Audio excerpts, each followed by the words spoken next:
The free will paradox. The paradox of free will in a deterministic universe presents one of philosophy's most enduring puzzles. If every event is caused by previous events according to fixed natural laws, how can our choices be truly free? This question becomes even more complex when we consider that our decisions themselves are the product of prior causes, our genetics, upbringing, circumstances, and the physical states of our brains. The paradox challenges our most basic assumptions about human agency and responsibility. The contradiction appears inescapable. Either our actions are determined by prior causes, in which case they aren't truly free, or they're random and unpredictable, in which case they still aren't meaningfully free. This creates a seemingly impossible situation where free will appears incompatible with both determinism and randomness. Yet these appear to be the only two options available in our universe. The question becomes, how can choice exist in a universe governed by cause and effect? Modern neuroscience has added new dimensions to this paradox. Brain imaging studies show that decisions can be predicted from neural activity before a person is consciously aware of making them. This suggests that even our conscious experience of making choices might be an after-the-fact construction rather than the actual moment of decision-making. Yet we experience our decisions as free and voluntary, creating a disconnect between scientific observation and lived experience.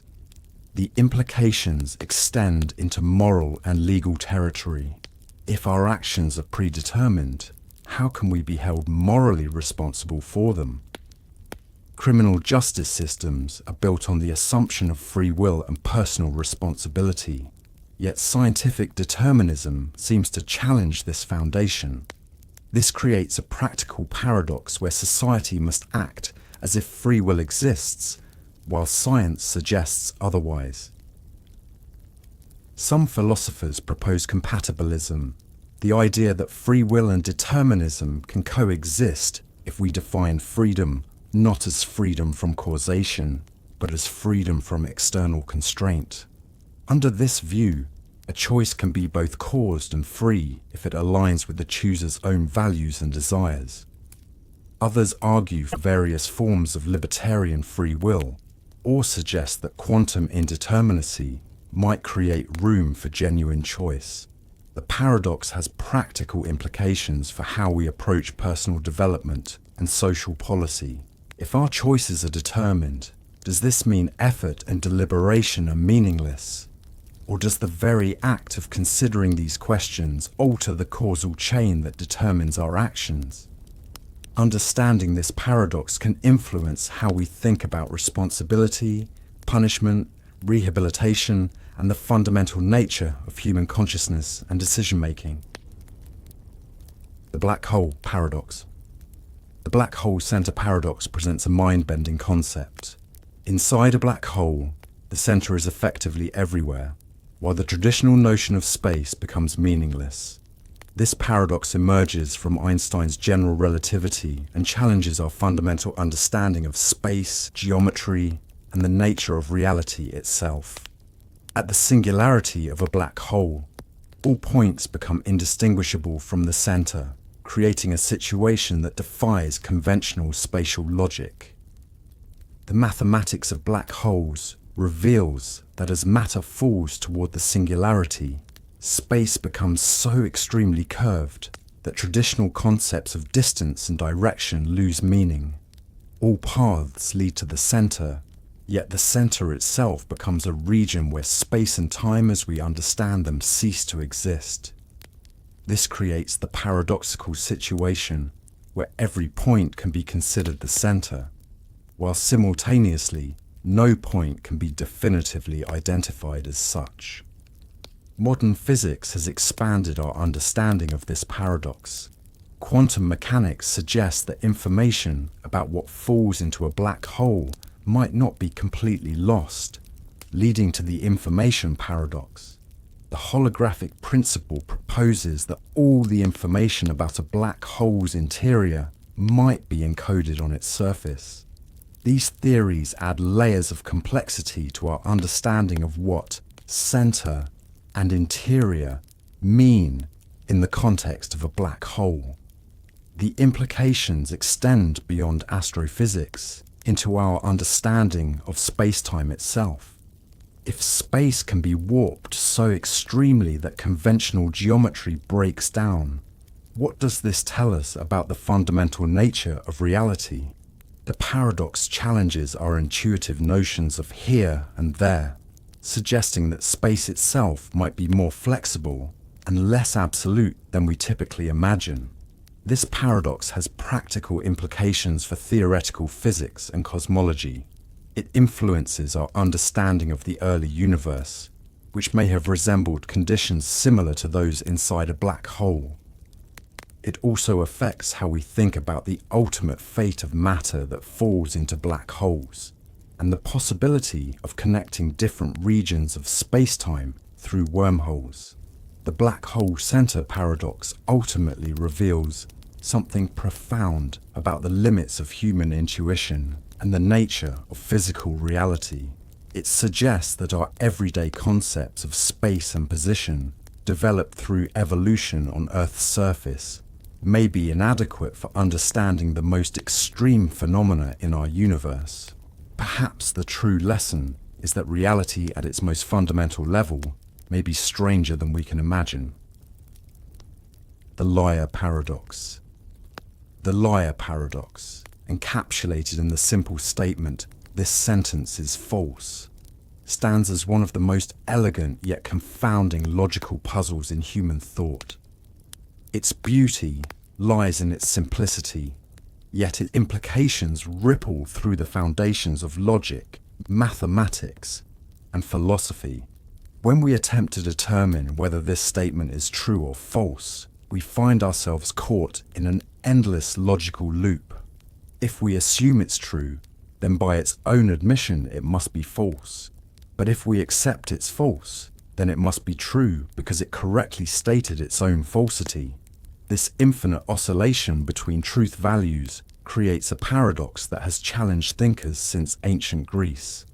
The paradox first emerged in the writings of Epimenides of Crete, who famously declared all Cretans are liars. This early version already contained the seeds of the self-referential contradiction that would later be refined into its current form. The modern version strips away all excess elements, leaving us with the pure logical contradiction that emerges when a statement refers to its own truth value. This self-reference is crucial, like a snake eating its own tail.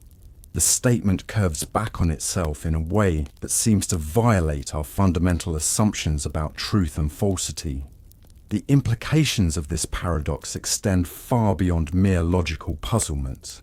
It challenges the fundamental principle of bivalence in classical logic, the assumption that every meaningful statement must be either true or false, but not both or neither.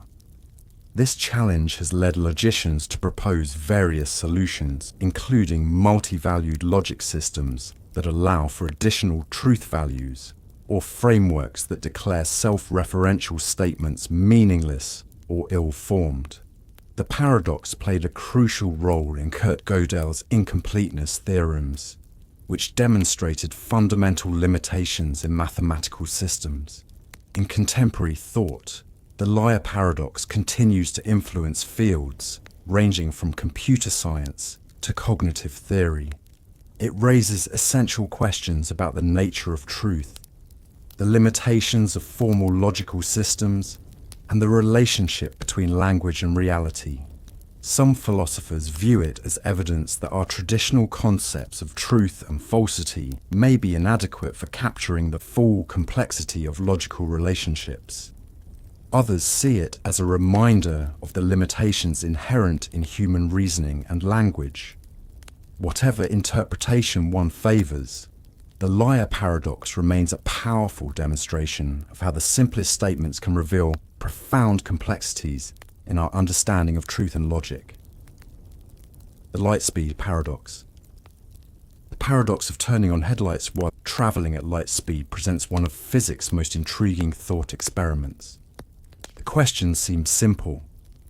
If you're in a spacecraft traveling at the speed of light and turn on your headlights, what happens to the light from the headlights? According to Einstein's special relativity, nothing can travel faster than light speed. Yet the light from the headlights would seemingly need to travel faster than the spacecraft itself, creating an apparent impossibility. This paradox illuminates fundamental principles of special relativity. First, it reveals that it's actually impossible for any object with mass to reach the speed of light, as it would require infinite energy. As an object approaches light speed, its mass increases, requiring more energy to accelerate further, creating an asymptotic relationship that prevents reaching light speed itself. Therefore, the initial premise of the paradox being at light speed is impossible for any physical spacecraft.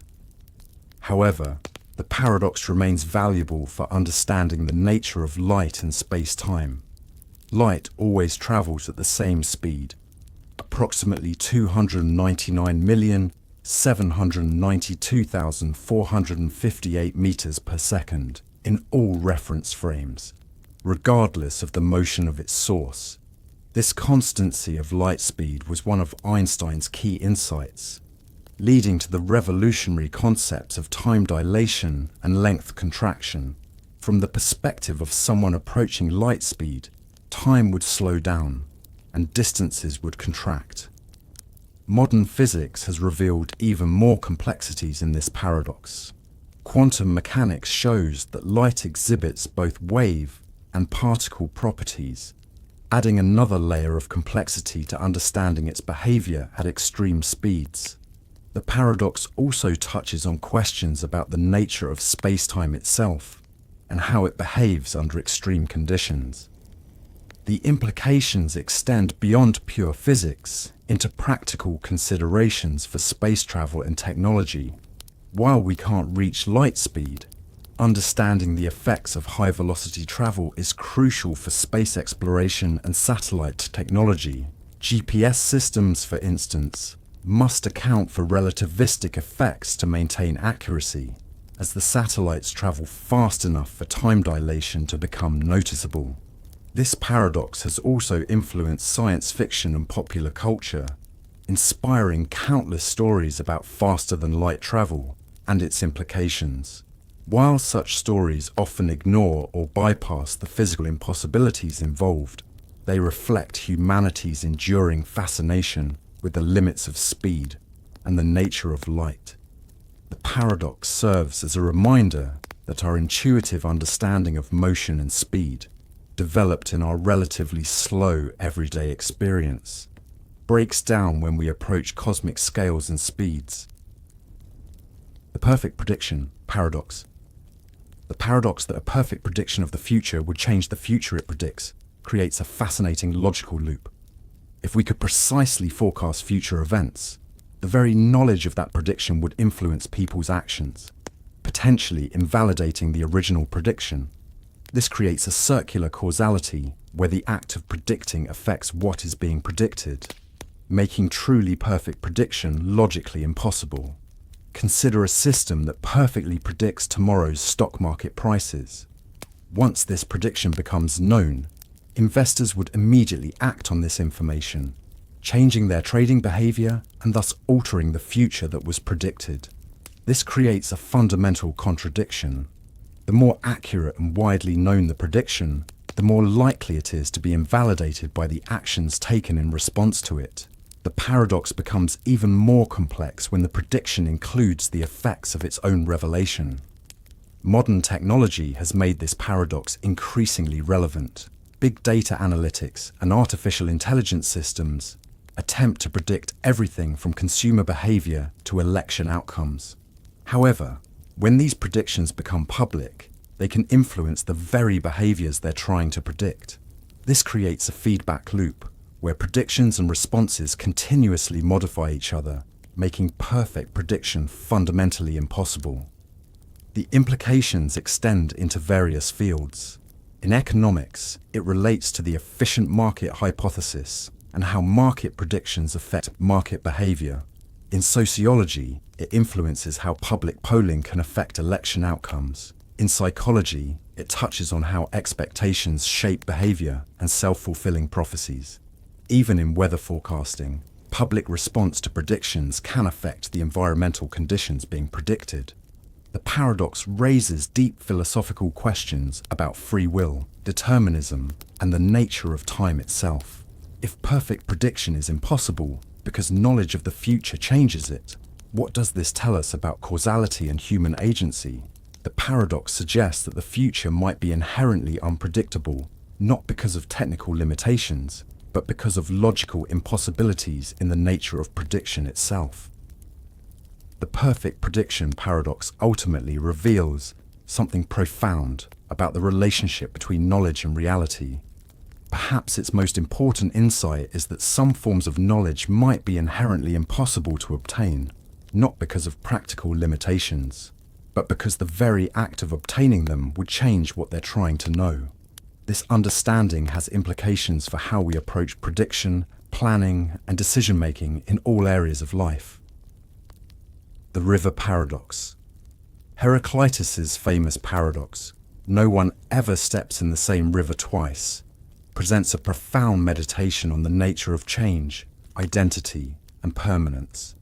At first glance, it seems like a simple observation about flowing water, but deeper examination reveals complex questions about what constitutes sameness and how we define continuous identity in a world of constant flux. The paradox challenges our fundamental understanding of objects, time, and existence itself. The paradox operates on multiple levels. On the physical level, the water molecules that comprise the river during your first step have flowed downstream by the time of your second step, replaced by entirely different water. Yet we still call it the same river. The riverbed itself is also constantly changing, eroding, and reforming with each passing moment. Even the person stepping into the river has changed between steps. Cells have died and been replaced, thoughts have shifted, and time has passed. This raises deeper philosophical questions about identity and persistence through time. What makes something the same when all its constituent parts have changed? The paradox applies not just to rivers, but to all objects and beings. Our bodies completely replace their cells over time, yet we maintain a continuous identity. Organizations change their members while keeping their names and purposes. Even mountains and planets are in constant flux at the atomic level. Modern science has revealed even more layers to this paradox. Quantum mechanics shows that particles exist in states of constant fluctuation. At the smallest scales, nothing is truly static.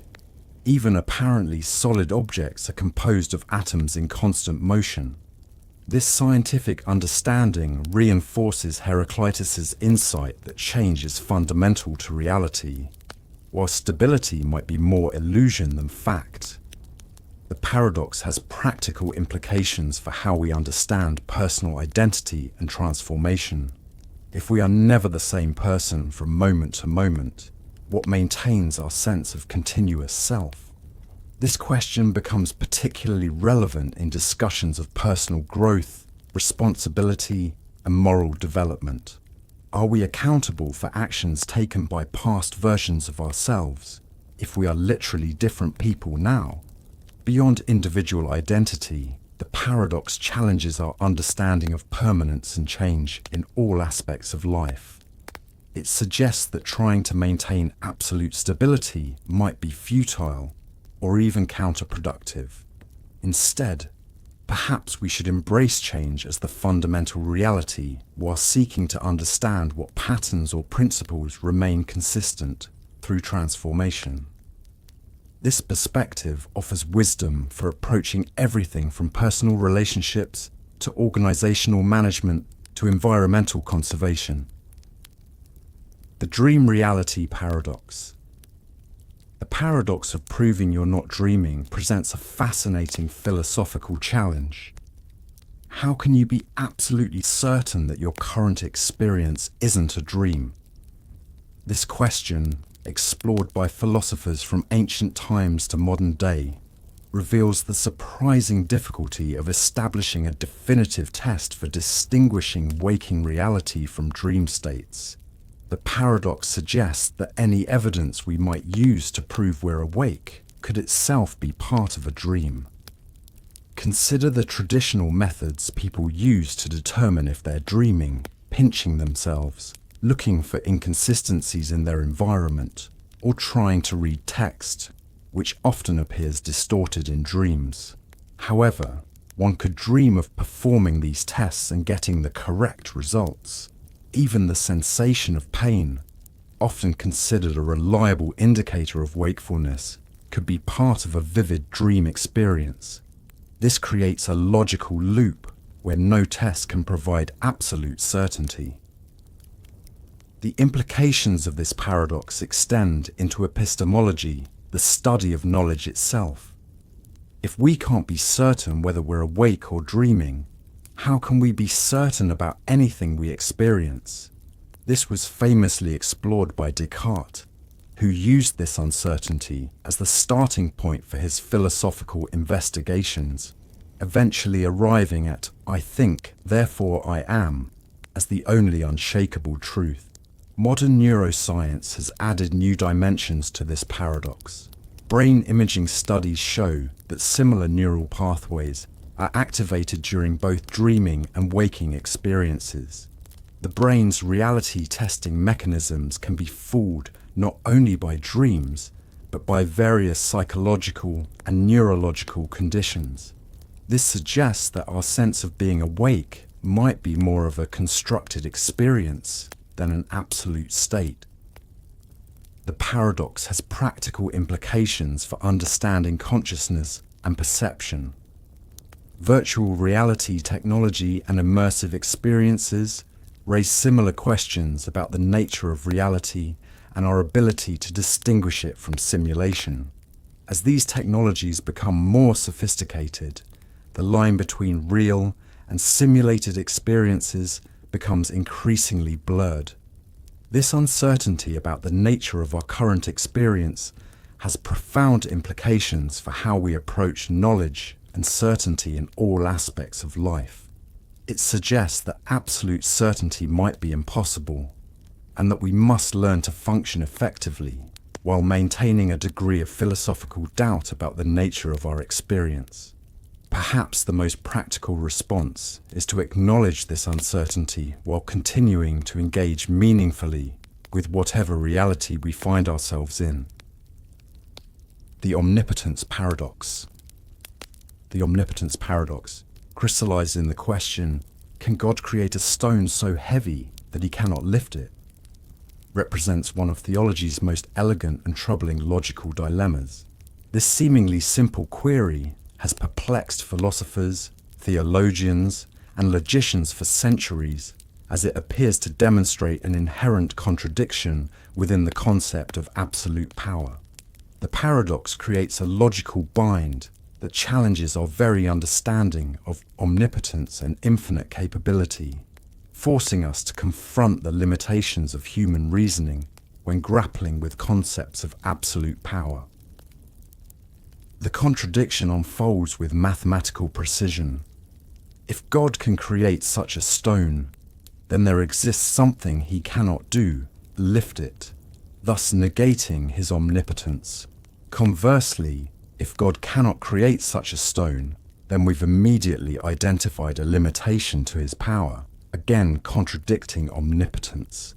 This creates an inescapable logical trap. Either outcome appears to disprove the very concept of unlimited power. The paradox becomes particularly fascinating because it doesn't rely on external factors or complex philosophical frameworks. It emerges purely from the internal logic of omnipotence itself.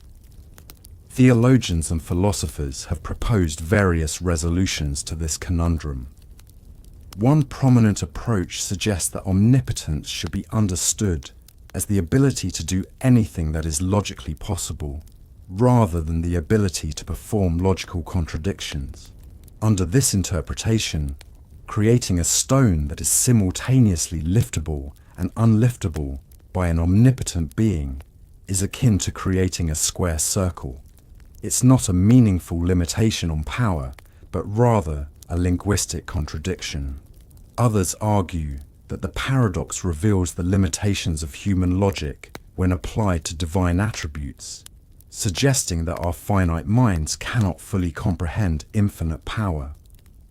Medieval philosopher Thomas Aquinas addressed this paradox by arguing that God's omnipotence means he can do anything that is intrinsically possible, but not things that are self-contradictory. This perspective shifts the focus from raw power to logical consistency, suggesting that true omnipotence operates within the bounds of logical possibility. Modern thinkers have expanded on this, noting that the paradox might reveal more about the limitations of human language and reasoning than about the nature of divine power. The question itself might be meaningless, similar to asking about the taste of the color blue grammatically correct, but logically incoherent. The paradox continues to spark debate in contemporary philosophical discussions, raising questions about the nature of power, possibility, and the limits of human understanding. It serves as a reminder that even our most fundamental concepts can contain hidden contradictions when pushed to their absolute limits, challenging us to think more deeply about what we mean when we speak of unlimited power or absolute capability. The unexpected paradox. The paradox of expecting the unexpected presents a delightful logical conundrum. If you always expect the unexpected, is anything truly unexpected? This seemingly simple question reveals deep contradictions in how we understand prediction, preparation, and surprise. The paradox suggests that the very act of preparing for unexpected events might make them expected, thus negating their unexpectedness and creating a logical loop that challenges our basic understanding of anticipation. The contradiction becomes clear when we examine it closely. If something is truly unexpected, it cannot be anticipated. Yet, if we anticipate unexpected events in general, we create a category of expected unexpected events, which seems to be a contradiction in terms.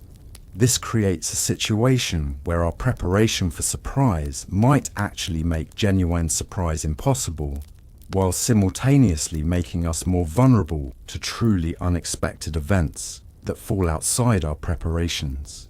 The paradox has practical implications in fields ranging from risk management to military strategy. Professional risk managers must prepare for unknown unknowns events that cannot be anticipated. But how does one prepare for something that cannot be anticipated? Military strategists face similar challenges when trying to prepare for all possible enemy actions. The more thoroughly they prepare for unexpected strategies, the more likely they are to miss truly novel approaches. This paradox takes on new relevance in the modern world of big data and predictive analytics, as our ability to predict events increases through sophisticated algorithms and vast data collection. The nature of what constitutes unexpected changes. Events that were once unpredictable become routine forecasts, while new forms of uncertainty emerge from the complexity of our predictive systems themselves. The psychological dimensions of this paradox are equally fascinating. Human minds are pattern-seeking machines that constantly try to anticipate future events based on past experiences. This creates a tension between our desire for preparedness and the fundamental unpredictability of reality. The more we try to expect everything, the more we might miss genuine novelty or become anxious about potential surprises. The paradox extends into philosophical questions about knowledge and certainty.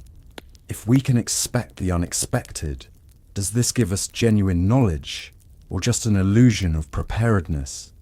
Some argue that true wisdom lies not in trying to expect everything, but in maintaining an openness to genuine surprise, while building resilience to handle whatever comes. This suggests that perhaps the solution isn't to expect the unexpected, but to develop the capacity to respond effectively to anything, expected or not. The infinity plus one paradox. The infinity plus one paradox explores a seemingly simple yet profound mathematical question. What happens when you add one to infinity? The paradox emerges from the counterintuitive nature of infinite quantities, where normal arithmetic rules break down, and traditional notions of bigger and smaller become meaningless. This creates a situation where adding to infinity doesn't make it any larger, challenging our basic understanding of numbers and quantity. The contradiction becomes clear when we examine the concept closely. Infinity represents an endless, unbounded quantity. By definition, you cannot have more than everything, yet adding one seems like it should create a larger quantity. However, mathematical analysis shows that infinity plus one equals infinity. This can be demonstrated through various proofs, including the famous one-to-one correspondence between infinite sets, where even after adding elements, two infinite sets can remain the same size. Consider the set of all natural numbers, 1, 2, 3, and the same set with one added number. Both sets are infinite, and we can create a perfect matching between them, showing they have the same size. This demonstrates how infinity absorbs additional quantities without becoming larger, defying our intuitive understanding of addition and size comparison. The paradox reveals fundamental properties of infinite sets that differ dramatically from finite ones. Modern mathematics has developed sophisticated tools for handling different sizes of infinity, including Cantor's transfinite numbers. These show that while some infinities are indeed larger than others, adding finite quantities to an infinite set doesn't change its size. This creates hierarchies of infinity where traditional arithmetic operations behave in unexpected ways, leading to further paradoxical situations that challenge our understanding of quantity itself. The implications extend beyond pure mathematics into physics and philosophy. In physics, infinity appears in various theories and calculations, often signaling areas where our current understanding breaks down.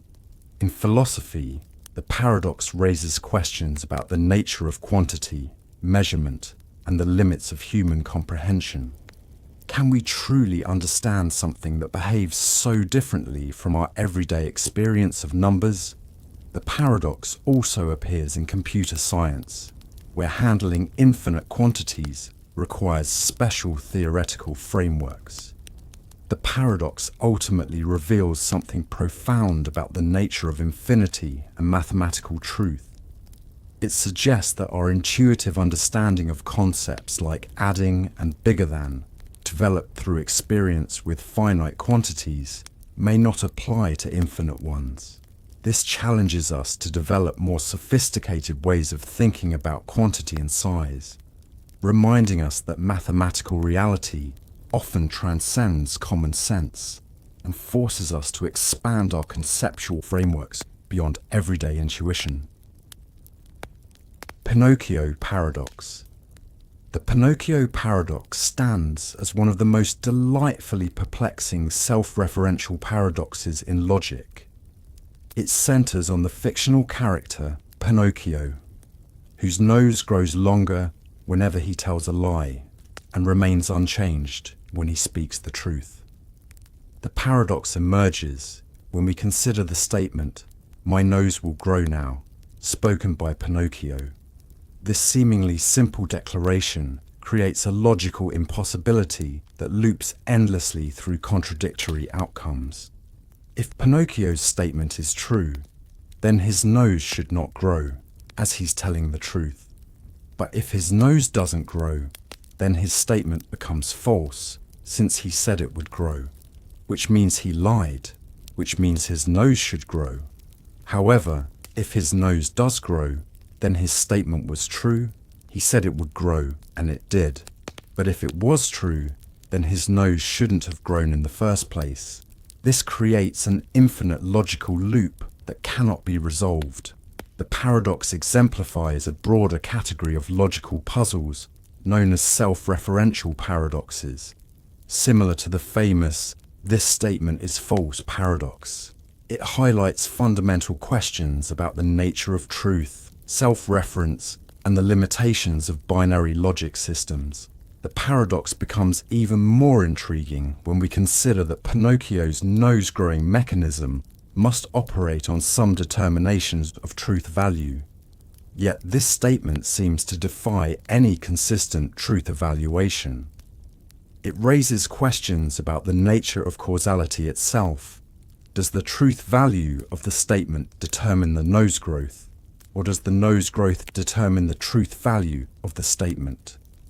The temporal aspect adds another layer of complexity, as the statement refers to a future event while simultaneously influencing that very future. Some logicians have attempted to resolve this paradox by arguing that the statement itself is meaningless, neither true nor false, similar to how some philosophers handle the liar paradox. Others suggest that it reveals the need for multi-valued logic systems that allow for statements that are neither purely true nor purely false, but exist in some intermediate or undefined state.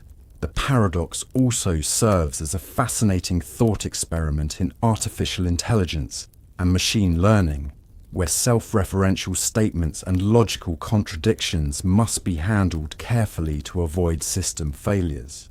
In the end, Pinocchio's paradox remains a captivating example of how language and logic can create situations that seem to defy our basic understanding of truth and falsehood, reminding us that even in a world of seemingly straightforward rules, profound philosophical puzzles can emerge from the simplest of statements. The grandfather paradox.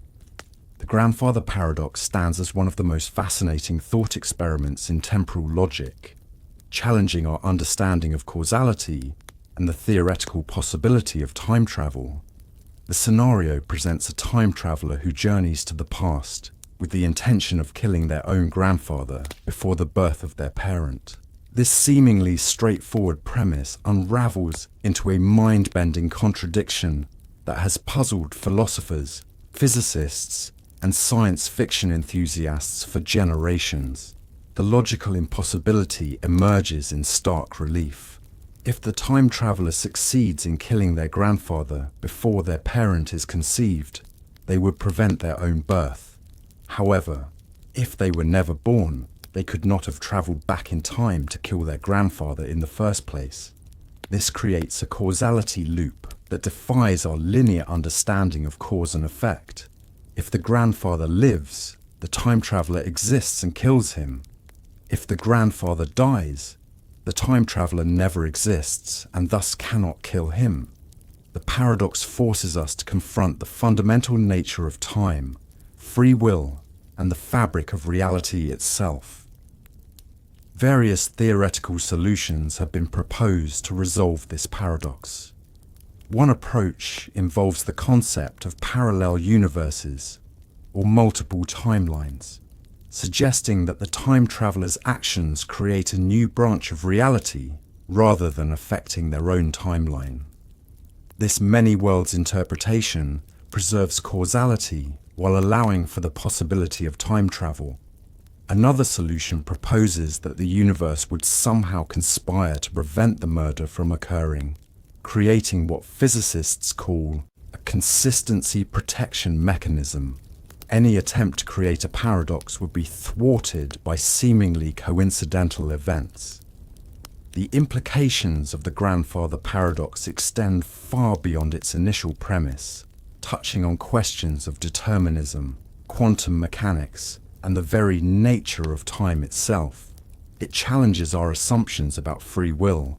If a time traveler is fundamentally unable to change the past in ways that would prevent their own existence, Are they truly free agents?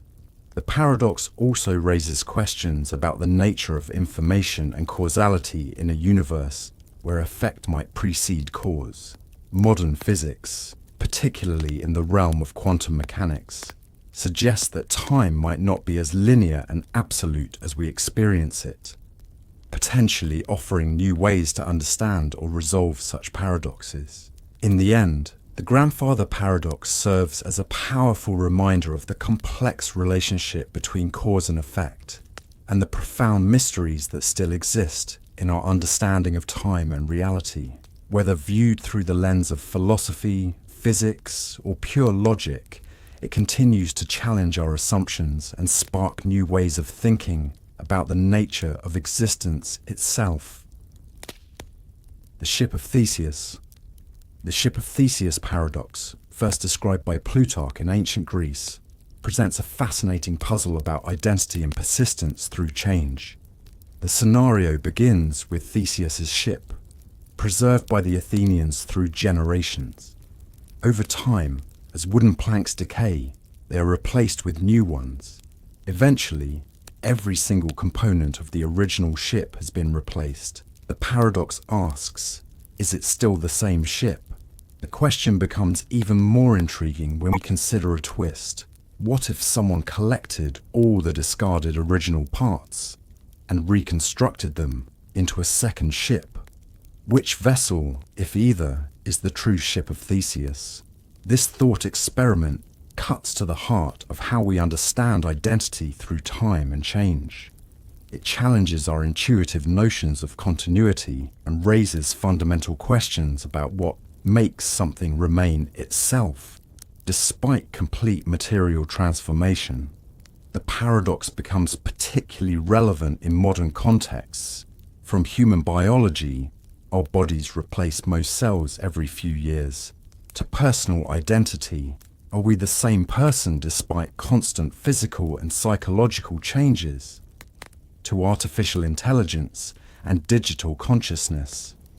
The philosophical implications branch in multiple directions. One approach suggests that identity lies in the continuous form or function rather than material composition, much like how we consider a river, the same river despite its constantly changing water.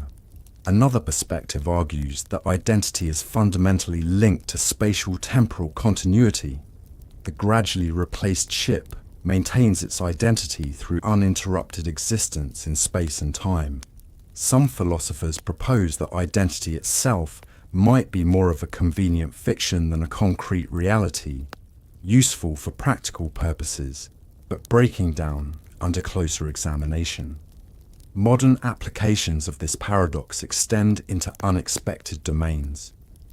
In law, questions of identity and ownership become crucial when dealing with extensively modified objects or digital assets. In medicine, it relates to questions about personal identity in cases of major organ transplants or theoretical brain transfers. Computer scientists grapple with similar issues when considering software updates and system migrations. At what point does a heavily modified program become a different program entirely? The paradox also resonates with contemporary questions about personal identity in the digital age.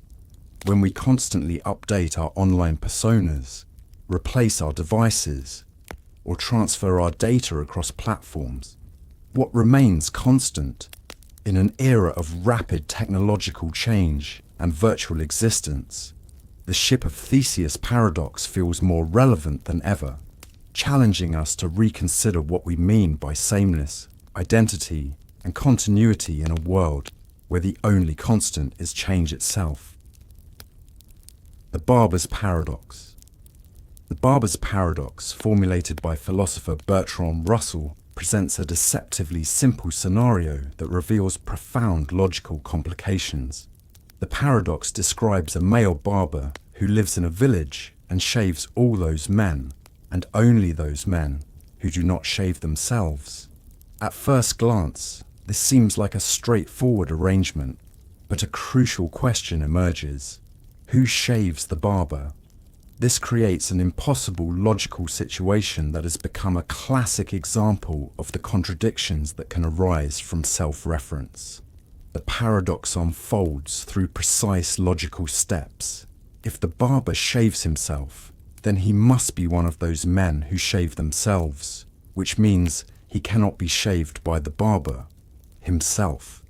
However, if he doesn't shave himself, then he must be one of those men who are shaved by the barber himself. Either way, we arrive at a contradiction. The barber cannot consistently follow his own rule. He can neither shave himself nor not shave himself without violating the conditions of the scenario. Russell originally presented this paradox as a more accessible version of his famous paradox in set theory, which challenged the foundations of mathematics. The barber paradox illustrates the same logical structure, the problem of self-reference in sets that contain themselves. Just as we can't determine whether the barber shaves himself, we can't determine whether the set of all sets that don't contain themselves contains itself without running into contradiction. The implications of this paradox extend far beyond facial hair. It reveals fundamental issues in logic and set theory that have influenced mathematics, computer science, and philosophy. In computer programming, similar self-referential paradoxes must be carefully managed to prevent infinite loops and logical errors.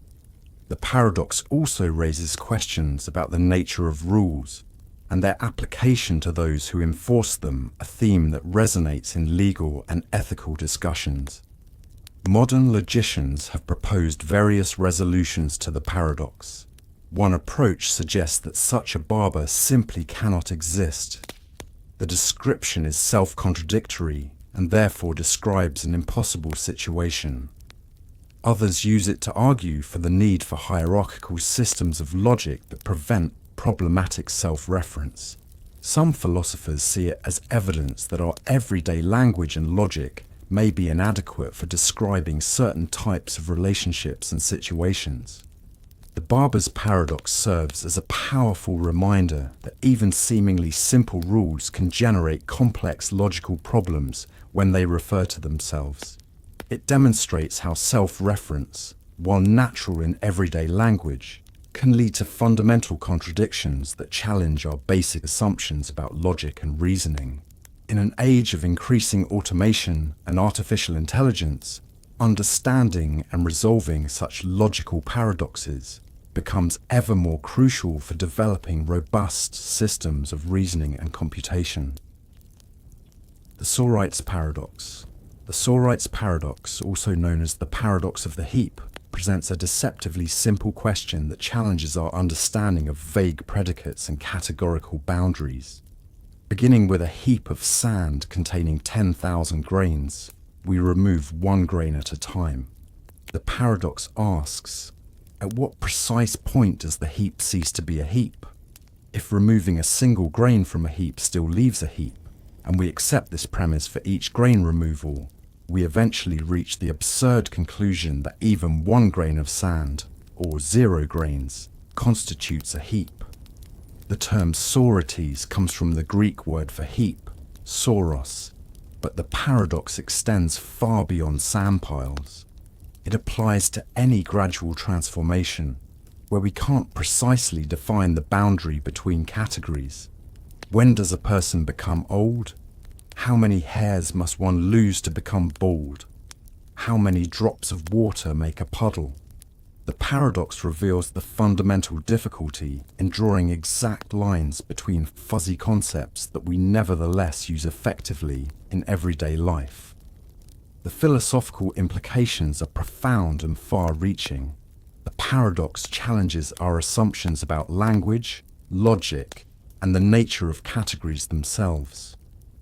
Classical logic, with its law of excluded middle, something must either be a heap or not a heap, seems inadequate when dealing with vague predicates.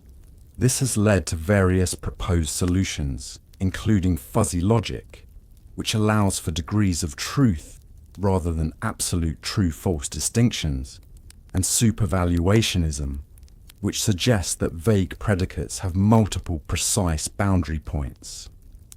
Modern applications of the Sorites Paradox emerge in unexpected places. In law, it complicates questions about reasonable doubt, fair compensation, and appropriate punishment. How many dollars make a fair settlement? In medicine, it affects diagnostic categories. How many symptoms constitute a syndrome? In environmental science, it challenges definitions of pollution levels and ecosystem health. Even in artificial intelligence, the paradox raises important questions about how to program machines to handle vague concepts and gradual transitions.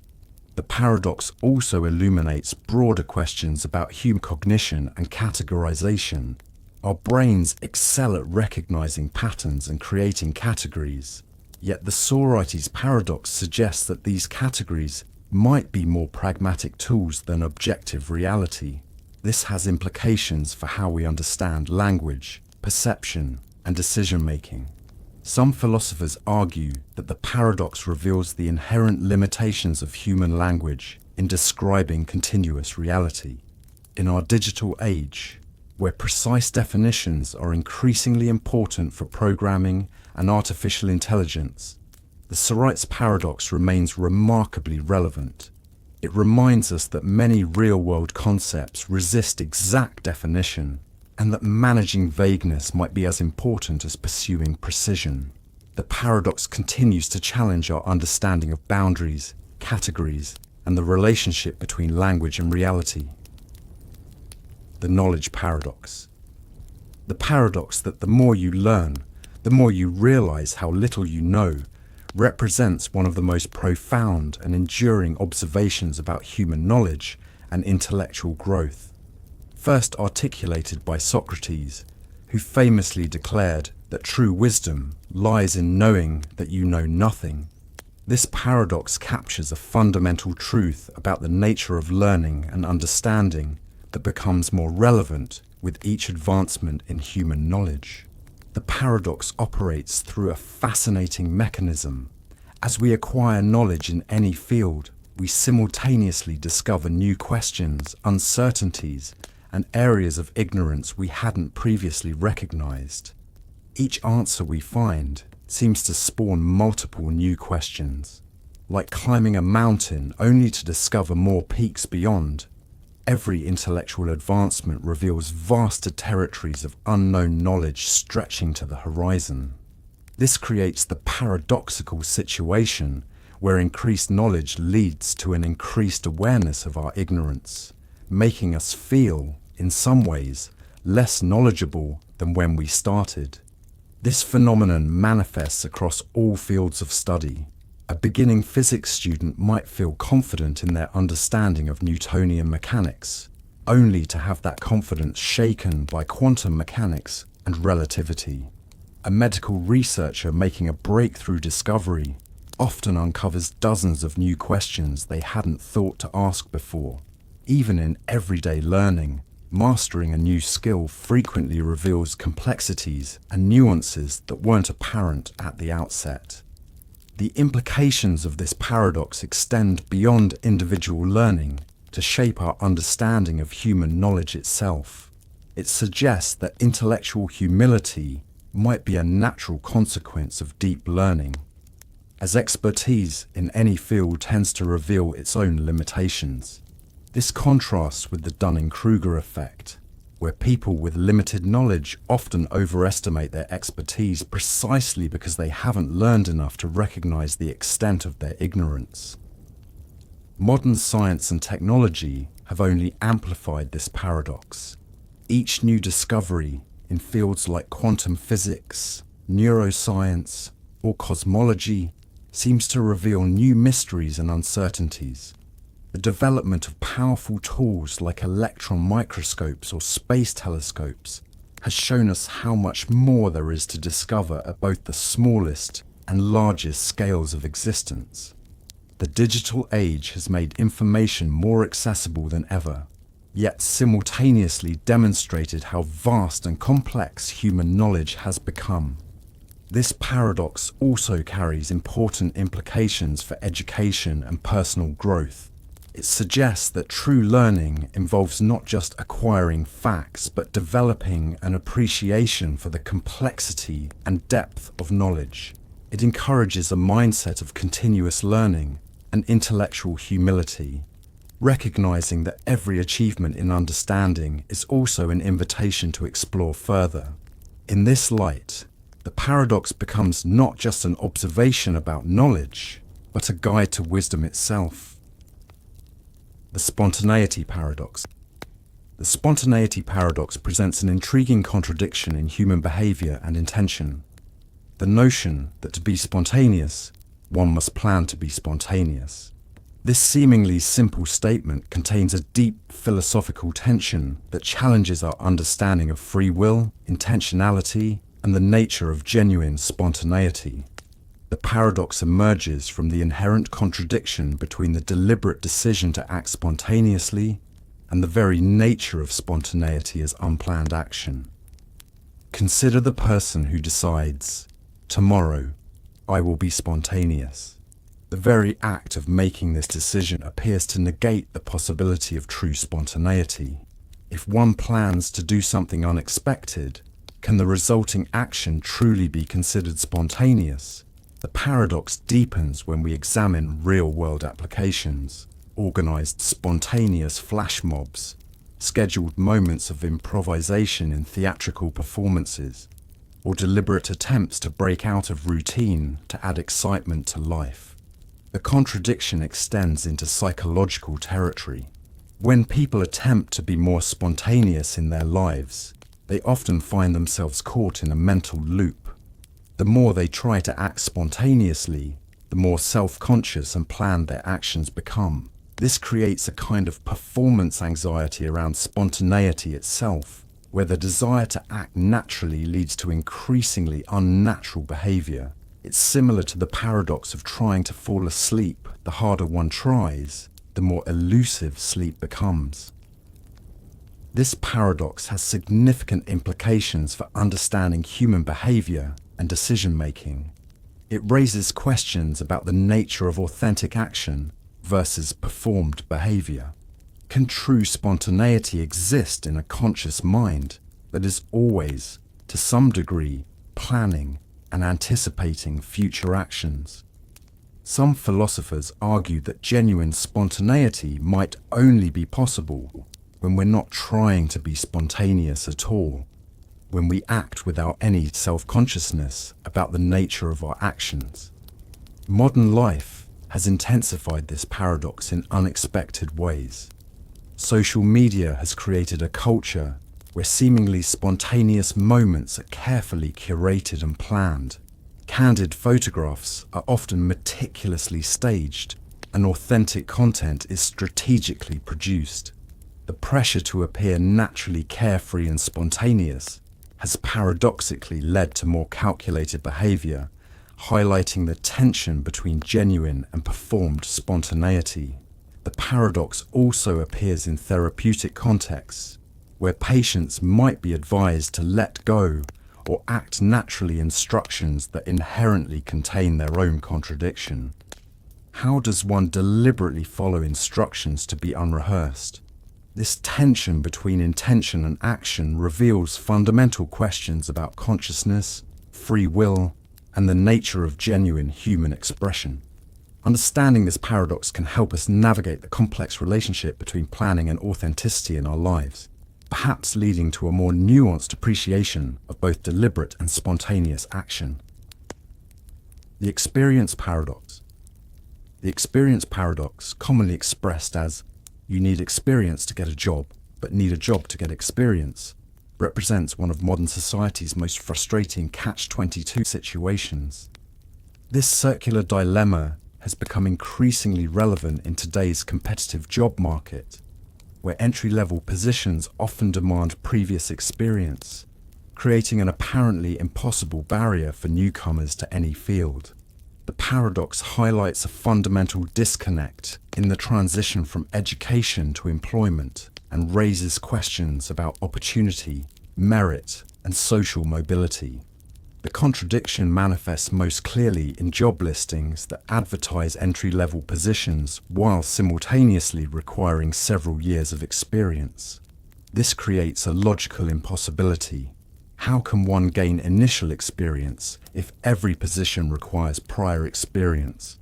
The paradox extends beyond simple work history to include specific skills, industry knowledge, and professional networks, all resources that traditionally come from being already employed in the field. This situation has profound implications for social equality and economic opportunity. Those who can't break into their chosen field may find themselves trapped in a cycle of underemployment or forced to take unpaid internships, options that aren't financially viable for many. The paradox thus becomes not just a logical puzzle, but a real barrier to social mobility, particularly affecting young people, career changers, and those from disadvantaged backgrounds. Modern workplace dynamics have intensified this paradox in unexpected ways. Rapid technological change means that specific technical skills quickly become outdated, yet employers often seek candidates with experience in the latest technologies. This creates a moving target where even experienced professionals must constantly update their skills, while newcomers struggle to gain initial footing. The gig economy has added another layer of complexity, where workers must often prove their reliability through ratings and reviews before getting substantial work opportunities. Various solutions have emerged to address this paradox, though each has its limitations. Internships, apprenticeships, and cooperative education programs attempt to bridge the gap between education and employment. However, these opportunities can be competitive and often unpaid, perpetuating existing inequalities. Self-initiated projects, volunteer work, and portfolio building offer alternative ways to demonstrate capability, but may not be recognized as equivalent to traditional work experience. The paradox also reveals deeper questions about how we value and verify competence. Why do employers rely so heavily on prior experience as a proxy for ability? How can organizations better assess potential rather than just past performance? Some companies have begun to address this by implementing skills-based hiring practices or creating dedicated entry-level training programs. However, the fundamental tension between the need for experienced workers and the necessity of creating new opportunities for inexperienced ones remains a central challenge in modern employment. The constant change paradox. The paradox that the only constant is change represents one of the most profound contradictions in human experience and natural law. First articulated by the ancient Greek philosopher Heraclitus, who noted that no one steps in the same river twice. This paradox captures a fundamental truth about existence, while simultaneously presenting a logical contradiction. The statement itself contains its own paradox. How can constancy exist in a world defined by perpetual change? And how can change be constant when constancy implies stability? This paradox manifests itself throughout the natural world. At the quantum level, particles exist in constant motion and uncertainty, yet this very uncertainty is a stable feature of quantum mechanics. In biology, living organisms maintain their identity through continuous cellular replacement. Our bodies are entirely different on a cellular level from what they were years ago, yet we remain recognizably ourselves. Even seemingly solid objects are in constant atomic motion, their apparent stability masking incredible underlying activity. The implications extend deeply into human society and personal experience. Organizations must maintain stable identities while constantly adapting to changing circumstances. Cultures preserve their distinctive characteristics through generations while continuously evolving. Personal identity persists despite ongoing physical and psychological changes. This creates a fascinating tension between continuity and transformation that defines much of human experience. Modern technology and social change have amplified this paradox in unprecedented ways. The digital age demands constant adaptation while seeking to establish stable platforms and protocols. Social media preserves moments in time while feeding on constant updates and changes. The workplace requires both stability in core competencies and continuous learning to remain relevant. Climate change forces us to confront how human attempts to maintain stability can lead to devastating changes in natural systems. The paradox challenges our fundamental understanding of identity and persistence through time. If everything is constantly changing, what allows us to recognize continuity?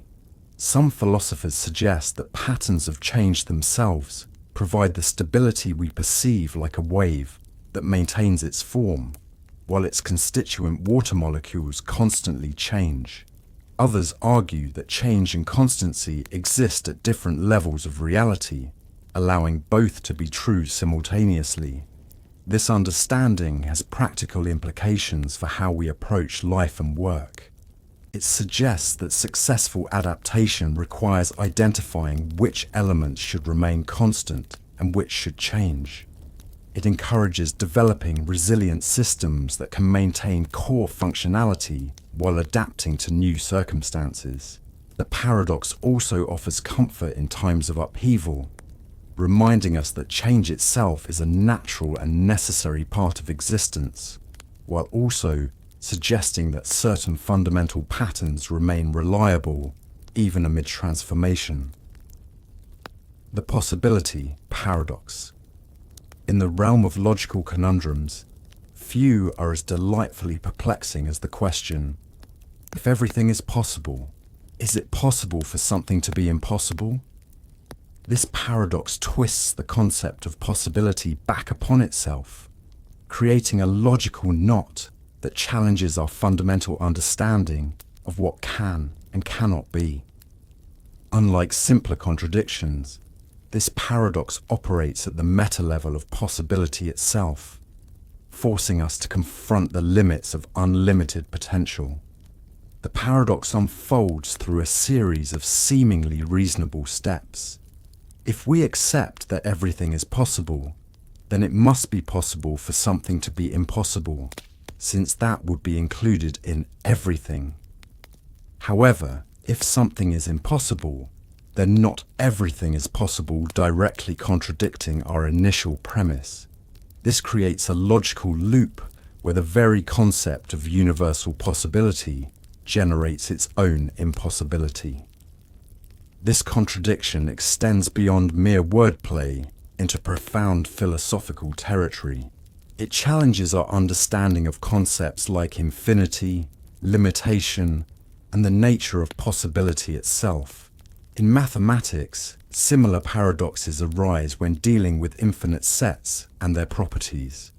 Can an infinite set of possibilities contain its own limitations? The question echoes through various fields, from quantum physics, where all possibilities exist simultaneously, to metaphysics, questioning the nature of necessity and contingency. Modern applications of this paradox appear in unexpected places. In computer science, it relates to the halting problem and the limits of computation. In artificial intelligence, it raises questions about the boundaries of machine learning and decision-making capabilities. Even in creative fields, artists and writers grapple with similar questions when exploring the limits of imagination and innovation. Can absolute creative freedom include the freedom to be constrained? The paradox also has practical implications for human endeavor and achievement. When we say anything is possible, do we actually mean it?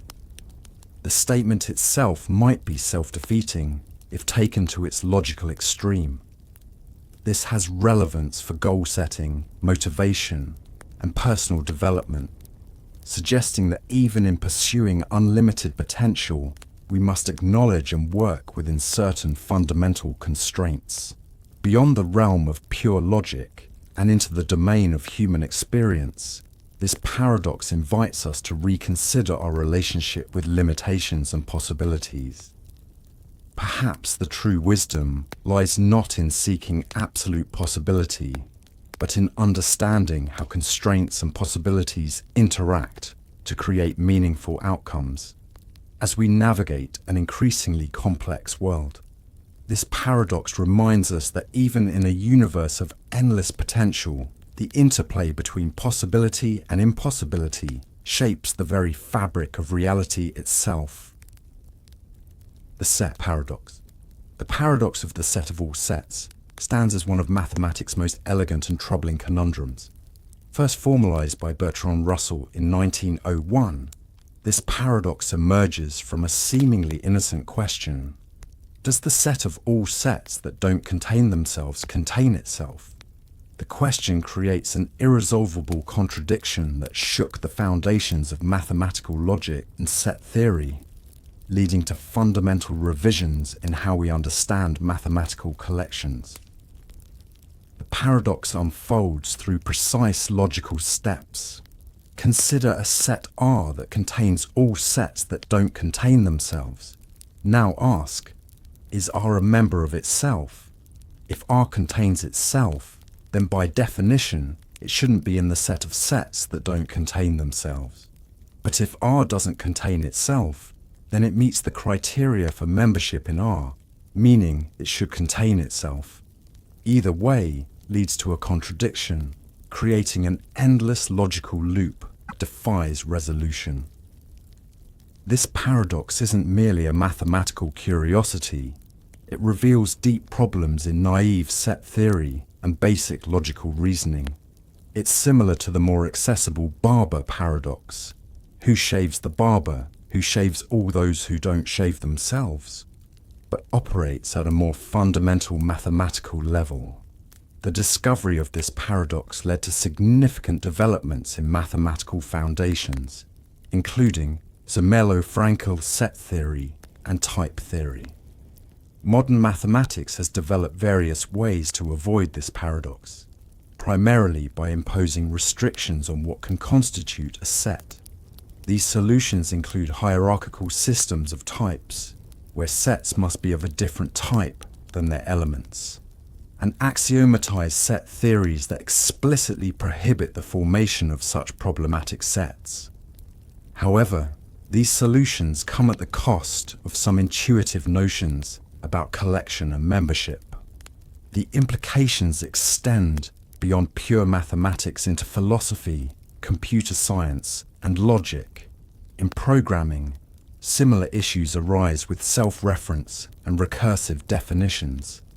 In database design, careful attention must be paid to avoid circular references that could create logical contradictions. The paradox has even influenced discussions in cognitive science about the nature of self-reference in consciousness and thinking. The paradox continues to resonate in contemporary discussions about artificial intelligence and computational logic. As we develop increasingly sophisticated systems for automated reasoning, understanding and managing self-reference becomes crucial. The paradox reminds us that even in the most rigorous logical systems, careful attention must be paid to the foundations and assumptions we build upon. It stands as a testament to the complexity and subtlety of mathematical thinking, while highlighting the importance of precise definitions and careful reasoning in all fields of knowledge. The present moment paradox. The paradox of the present moment presents a fascinating contradiction. While the present is all that truly exists, it appears to have no duration. This moment of now is infinitely small, yet it's the only time in which we actually live and experience reality. The paradox emerges from the impossibility of pinpointing exactly when now occurs, as any attempt to measure or define it immediately pushes it into either the past or future. Consider attempting to identify the present moment. As soon as you try to grasp it, it's already gone. If you try to measure its duration, you find that any length of time, no matter how short, can be divided into a past portion and a future portion. Even a millisecond has a beginning, which is past, and an end, which is future. This leads to the troubling conclusion that the present moment must be infinitely thin, a dimensionless point between past and future. This paradox becomes even more complex when we consider human consciousness and perception. Our experience of the present moment isn't instantaneous, but requires time for neural processing. By the time we become aware of a sensation or thought, the actual event that triggered it has already passed. This creates a kind of perceptual lag, suggesting that our experience of now is actually a sophisticated mental construction rather than a direct experience of the present. Modern physics has added new dimensions to this paradox. Einstein's theory of relativity shows that simultaneity is relative. What constitutes the present moment depends on the observer's reference frame. Two events that appear simultaneous to one observer might occur at different times for another. This suggests that the now isn't universal, but varies depending on perspective and motion through space-time. The implications for human experience are profound. If the present has no duration, how do we experience time's flow? Some philosophers argue that our sense of the present actually spans a brief interval, a specious present, that gives us the illusion of continuous experience.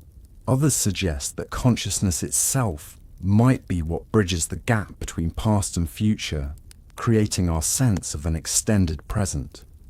This paradox also has practical implications for mindfulness, meditation, and mental health. The instruction to live in the present moment takes on new complexity when we realize that the present moment is indefinable. Yet perhaps this very indefinability points to a deeper truth, that true presence isn't about capturing a moment in time, but about embracing the continuous flow of experience. Understanding this paradox can enrich our approach to mindfulness and our relationship with time itself. The photon's paradox. The paradox of a photon's experience of time presents one of physics' most mind-bending concepts. From a photon's perspective, traveling at the speed of light, time does not exist. According to Einstein's special relativity, as an object approaches the speed of light, time dilation increases until, at light speed itself, time stops completely. For a photon, the instant it is emitted and the instant it is absorbed, even if billions of years apart from our perspective, are the same moment. This creates a fascinating contradiction. Photons are fundamental to our understanding of time and causality, yet they themselves experience no time. From our earthbound perspective, we can measure light's journey across vast distances, calculating precise travel times. But from the photon's frame of reference, all distances contract to zero and all durations vanish. A photon traveling from a distant galaxy for billions of years arrives at Earth in what is, from its perspective, the same instant it departed. The implications of this paradox stretch our understanding of reality. How can we reconcile our time-bound experience with a timeless journey of light? The paradox challenges our most basic assumptions about the nature of time and space. It suggests that time itself might be more relative and less fundamental than we typically imagine. From a photon's perspective, the universe is essentially two-dimensional, with all distances along its direction of travel contracted to nothing. Modern physics has revealed even more layers to this paradox. Quantum mechanics shows that light can behave both as a wave and a particle, adding another dimension of complexity to our understanding of photons' timeless existence. The quantum properties of light suggest that photons might exist in multiple states simultaneously. raising questions about how this interfaces with their experience or lack of time. This paradox has profound implications for our understanding of causality and the structure of the universe. If photons experience no time, how do we understand their role in carrying information and energy across space? The paradox touches on fundamental questions about the relationship between time, space, and consciousness. It suggests that our human perception of time might be more of a local phenomenon than a universal truth. The photon paradox continues to influence modern physics and philosophy, challenging our assumptions about the nature of reality. It reminds us that the universe might be far stranger than our everyday experience suggests, and that our human perspective on time might be just one of many possible ways to experience existence. Understanding this paradox helps us appreciate the profound mysteries that still exist in our understanding of the fundamental nature of reality. The uncertainty paradox. Heisenberg's uncertainty principle presents a fundamental paradox in quantum mechanics. The more precisely we measure a particle's position, the less accurately we can know its momentum, and vice versa. This isn't merely a limitation of our measuring instruments or techniques, but a fundamental property of the universe itself. The paradox challenges our classical understanding of reality and measurement, suggesting that certain pairs of physical properties cannot simultaneously be known with perfect precision. The mathematical expression of this paradox shows that the product of the uncertainties in position and momentum must always be greater than or equal to a finite value, Planck's constant divided by 4p. This means that increasing precision in measuring one property inevitably leads to greater uncertainty in the other. It's as if the universe itself enforces a cosmic trade-off between different types of knowledge about the same particle. This paradox extends beyond just position and momentum. Similar relationships exist between other pairs of complementary variables, such as energy and time, or angular momentum and angular position.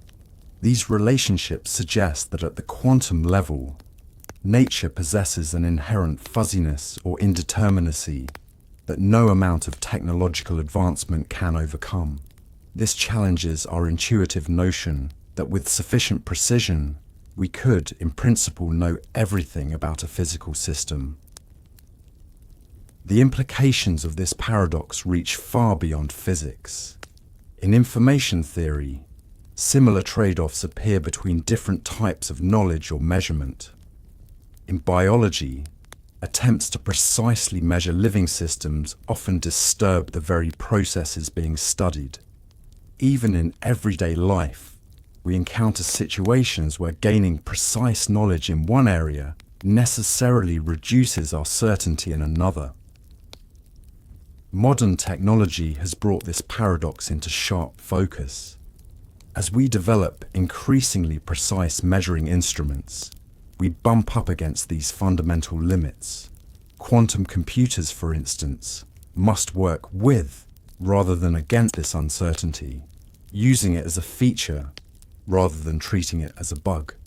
The paradox has also influenced fields like cryptography, where quantum uncertainty can be harnessed to create unbreakable codes. The uncertainty principle challenges our philosophical understanding of knowledge and reality.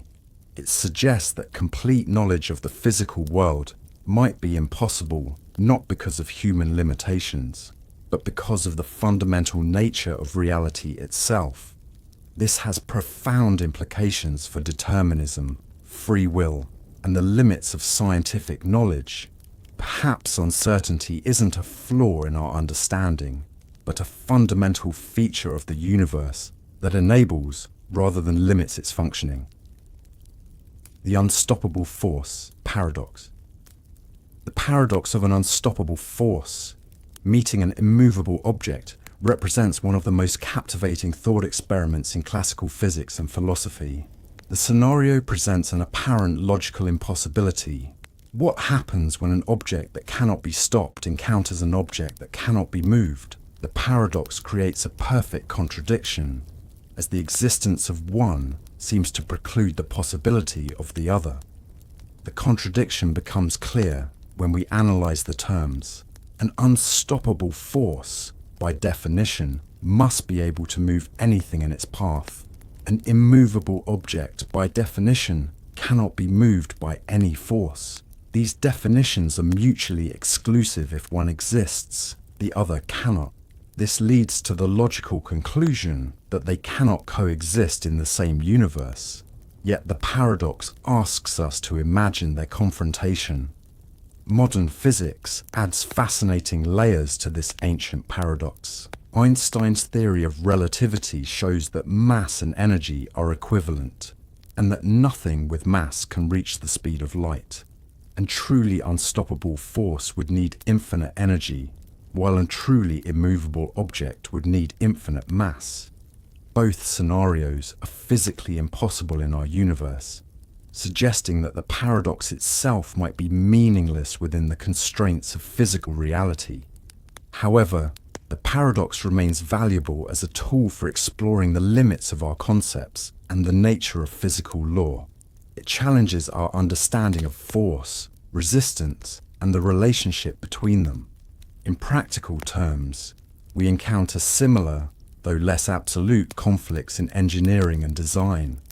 The tension between an irresistible force, like expansion due to heat, and an immovable constraint, like a rigid container. The paradox has found new relevance in modern contexts. In computer science, it relates to questions about unstoppable processes meeting immovable security measures. In conflict resolution, it metaphorically represents seemingly irreconcilable positions. In technology development, it appears in the tension between unstoppable innovation and immovable regulatory or ethical constraints. Beyond its physical and practical implications, the paradox serves as a powerful metaphor for human experience. We often encounter situations that seem to pit unstoppable forces, like change or progress, against immovable objects, like tradition or natural limits. Understanding that such absolute conflicts are logically impossible can help us find creative solutions to apparently intractable problems. Perhaps the true value of this paradox lies not in resolving it, but in recognizing that real-world conflicts rarely involve such absolute opposites. The observer effect, paradox. The observer effect presents a fundamental paradox in science. The act of measuring something inevitably changes what we're trying to measure. This principle, often confused with but distinct from Heisenberg's uncertainty principle, suggests that perfect, unaltered observation is impossible because the very act of observation introduces changes to the system being observed. This creates a paradoxical situation where our attempts to understand reality alter the reality we're trying to understand. At the quantum level, this effect is most dramatic. Measuring the position of an electron requires bouncing photons off it, which changes its momentum. Even using the most sophisticated instruments, we cannot escape this fundamental limitation. The paradox becomes more profound when we consider that measurement is essential to scientific understanding, yet every measurement distorts what we're trying to understand. This raises the question, how can we truly know anything if we can't observe it in its undisturbed state? The implications extend far beyond physics into all fields of scientific inquiry. In biology, observing cellular processes often requires introducing markers or probes that affect the cell's behavior.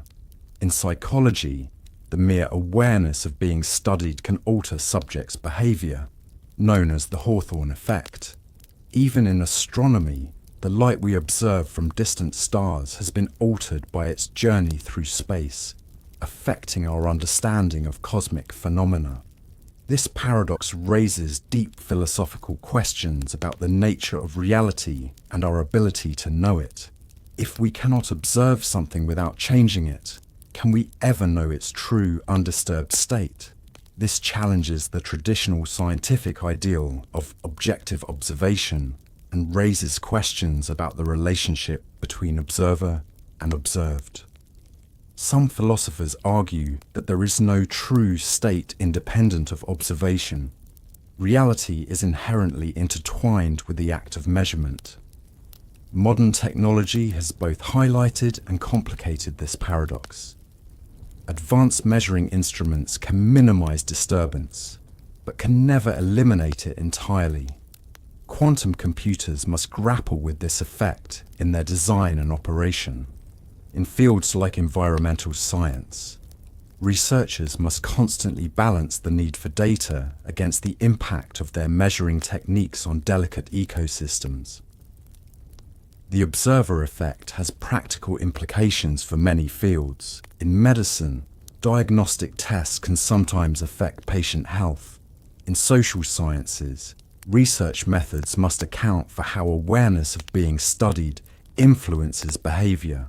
In technology, monitoring system performance can impact that very performance. Understanding this paradox helps us design better research methods and interpret results more accurately, while reminding us of the inherent limitations in our quest for perfect knowledge. The perfect copy paradox. If an exact duplicate of you were created, with identical memories, thoughts, and physical characteristics down to the atomic level, both you and your copy would have equal claim to being the original. Each would possess the same conviction of being the authentic self, creating a philosophical puzzle that challenges our understanding of identity, consciousness, and the nature of selfhood. This paradox strikes at the heart of what we consider to be our unique individual existence. The paradox deepens when we consider that both versions would have identical memories leading up to the moment of duplication.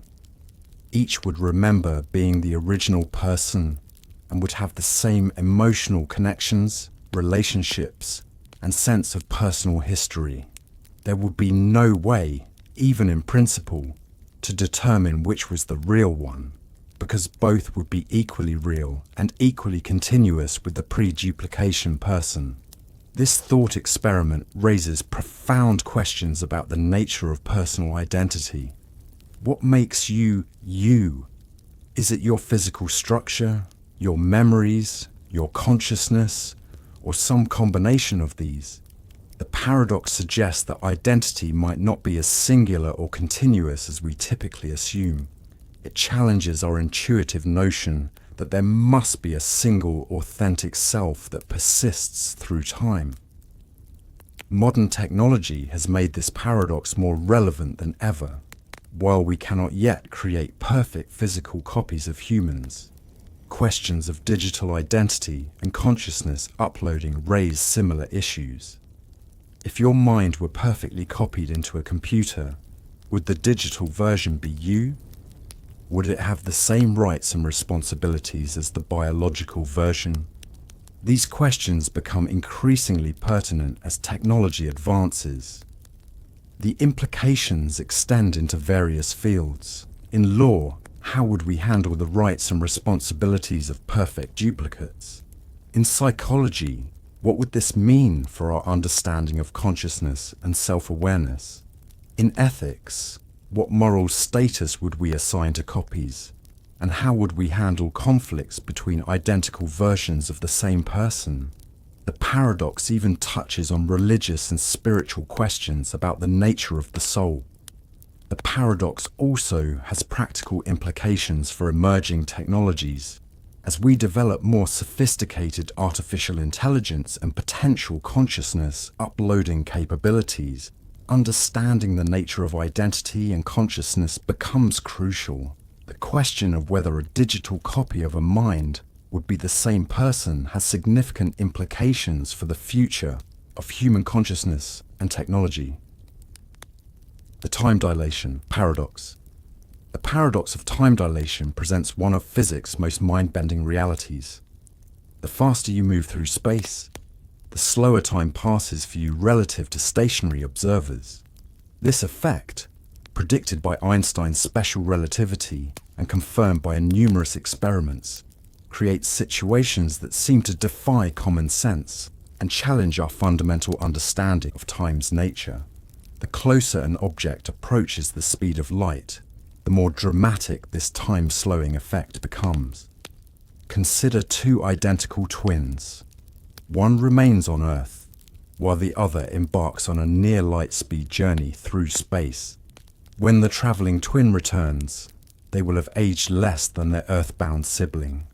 This twin paradox isn't actually a true paradox, but a real physical effect that has been measured with atomic clocks on fast-moving aircraft and satellites. The difference in aging is small at ordinary speeds, but becomes profound at velocities approaching light speed. The implications of time dilation extend far beyond theoretical physics. GPS satellites must account for time dilation effects to maintain accuracy, as they move fast enough for time to pass measurably differently than on Earth's surface. Without these corrections, GPS navigation would quickly become useless. This practical application demonstrates that time dilation isn't just an abstract concept, but a real phenomenon that affects everyday technology. The paradox becomes even more fascinating when we consider its implications for space travel. A spacecraft traveling at 99.9% of light speed would experience dramatic time dilation. A journey that might take decades from Earth's perspective could feel like months to the astronauts. This creates the possibility of effective, faster-than-light travel from the traveler's perspective, even though they never actually exceed light speed. Modern experiments continue to confirm and explore time dilation effects. Particle accelerators regularly create particles that live far longer than their normal lifespans due to their extreme velocities. These observations provide direct evidence of time dilation and support Einstein's predictions about the nature of space-time.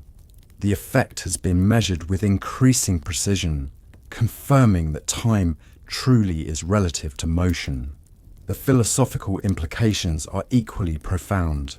If time can flow at different rates for different observers, what does this mean for the nature of reality itself? The paradox challenges our intuitive understanding of time as an absolute, universal flow. Instead, it suggests that time is more flexible and observer-dependent than we typically imagine. This has led to deep questions about the nature of existence, causality, and the relationship between space and time. Potato classification paradox. The statement, "Everything in the universe is either a potato or not a potato," presents a deceptively simple, yet philosophically profound paradox about classification and binary thinking. While technically true from a logical standpoint, as every object must fall into one of these two mutually exclusive categories, this absurd-sounding proposition reveals deep insights about how we categorize and understand the world around us. The paradox challenges our intuitive approaches to classification and highlights the limitations of binary thinking. At first glance, the statement seems trivially true and almost meaningless. Of course, everything must either be a potato or not a potato. What else could it be? However, this apparent simplicity masks complex questions about categorization. What exactly defines a potato? Is a sweet potato a potato? What about potato chips, or a partially rotten potato? Where do we draw the line between potato and not potato in cases of genetic modification or hybrid vegetables? These questions reveal the fuzzy boundaries of even seemingly clear categories. The paradox extends beyond mere botanical classification into deeper philosophical territory. It demonstrates how binary classification systems, while logically complete, can be practically useless or misleading. The fact that we can divide the entire universe into potatoes and not potatoes tells us almost nothing useful about the relationship between things. A human and a star are both not potatoes, but this shared classification reveals nothing meaningful about their nature or relationship to each other. Modern science and technology have added new dimensions to this paradox. In computer science, binary thinking is fundamental. Everything ultimately reduces to 1s and 0s. Yet this same field has developed fuzzy logic and neural networks that attempt to move beyond strict binary classifications. Similarly, quantum mechanics has revealed that reality at its smallest scales defies simple either-or categorizations, with particles existing in multiple states simultaneously. The paradox has practical implications for how we think about classification systems in various fields. In biology, the traditional taxonomy of species has been challenged by discoveries of hybrid organisms and continuous genetic variation. In medicine, the binary distinction between healthy and sick often fails to capture the complexity of human health. In social sciences, binary gender classifications have been questioned as our understanding of gender identity evolves. This seemingly silly paradox thus reveals important truths about human cognition and the nature of classification itself. While binary thinking can be useful and is sometimes necessary, it often oversimplifies complex realities. The potato paradox reminds us that the categories we create, while logically valid, may not always be the most useful way to understand the world. Perhaps the most valuable insight is that different classification systems serve different purposes, and no single system can capture all meaningful relationships between things. The ineffable paradox. The paradox of ineffability states that the moment you name something ineffable, indescribable, or unnameable, it becomes effable, describable, or nameable. This creates a fascinating logical contradiction. By identifying something as beyond description, you have, in fact, just described it. The paradox emerges from our attempts to communicate about concepts or experiences that supposedly transcend language, revealing the complex relationship between language, meaning, and human experience. Consider religious or mystical experiences often described as ineffable. The very act of calling them ineffable provides a description, thereby contradicting their supposed indescribability. This creates a linguistic trap. Any attempt to communicate the incommunicable necessarily fails by succeeding. Even saying, "this cannot be put into words," is paradoxically putting it into words. The contradiction becomes more apparent the more we try to describe what we claim cannot be described. The paradox extends into various domains of human experience. Philosophers grapple with it when discussing concepts like consciousness, infinity, or absolute truth. Artists encounter it when trying to express the inexpressible through their work. Musicians face it when attempting to describe the emotional impact of music that words cannot capture. Each attempt to communicate these supposedly uncommunicable experiences creates its own contradiction. Yet we continue to strive for expression. Modern linguistics and cognitive science have added new dimensions to this paradox. Research into language acquisition and cognitive development suggests that our ability to think about concepts might be fundamentally linked to our ability to name them. This raises questions about whether truly ineffable experiences can exist in human consciousness, or whether the act of experiencing something necessarily involves some form of mental categorization or description. The implications reach into fields like artificial intelligence and machine learning. How do we program computers to recognize or process concepts that we claim cannot be described? This becomes particularly particularly relevant in attempts to model human consciousness or emotional experiences in AI systems. The paradox suggests fundamental limitations in our ability to formalize certain types of knowledge or experience, while simultaneously pushing us to develop new ways of understanding and communication. The paradox ultimately reveals something profound about the nature of human language and experience. Perhaps the solution lies not in avoiding the contradiction, but in embracing it as a fundamental feature of human consciousness and communication. The very tension between the expressible and inexpressible might be what gives meaning to our attempts at description and understanding, driving us to constantly expand the boundaries of what we can communicate and comprehend. The circle paradox. The circle paradox presents a fascinating mathematical contradiction.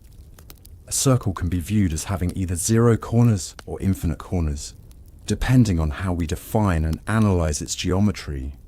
This paradox emerges from the tension between our intuitive understanding of circles as perfectly smooth, cornerless shapes, and the mathematical reality that reveals more complexity at increasingly fine scales of examination. The contradiction challenges our basic assumptions about geometric properties and the nature of infinity. At first glance, a circle appears to have no corners. It's the very definition of a smooth, continuous curve. Every point along its circumference has the same relationship to the center, creating perfect roundness. This view aligns with our everyday experience and basic geometric understanding. However, when we examine a circle more closely through the lens of advanced mathematics, particularly calculus and geometric analysis, a different picture emerges. If we zoom in infinitely on any portion of a circle's circumference and analyze it at an infinitesimal scale, we can represent the curve as an infinite series of infinitesimally small straight lines, each meeting at an angle. These meeting points could be considered corners, infinitely many of them, each with an infinitesimally small angle. This perspective suggests that a circle actually has infinite corners, all working together to create the appearance of perfect smoothness. The paradox deepens when we consider modern mathematical concepts like fractals and limits. A circle can be approximated by a regular polygon with an increasing number of sides. As the number of sides approaches infinity, the polygon becomes indistinguishable from a circle. But does this mean the circle itself has infinite corners, or that it transcends the very concept of corners? This question touches on fundamental issues in mathematics about the nature of limits and continuous versus discrete structures. This paradox has practical implications in fields like computer graphics and digital design, where circles must be represented using finite approximations. Engineers and designers must constantly balance the theoretical perfection of a true circle against the practical limitations of digital representation. The paradox also appears in physics, where the continuous nature of space-time meets the discrete nature of quantum mechanics.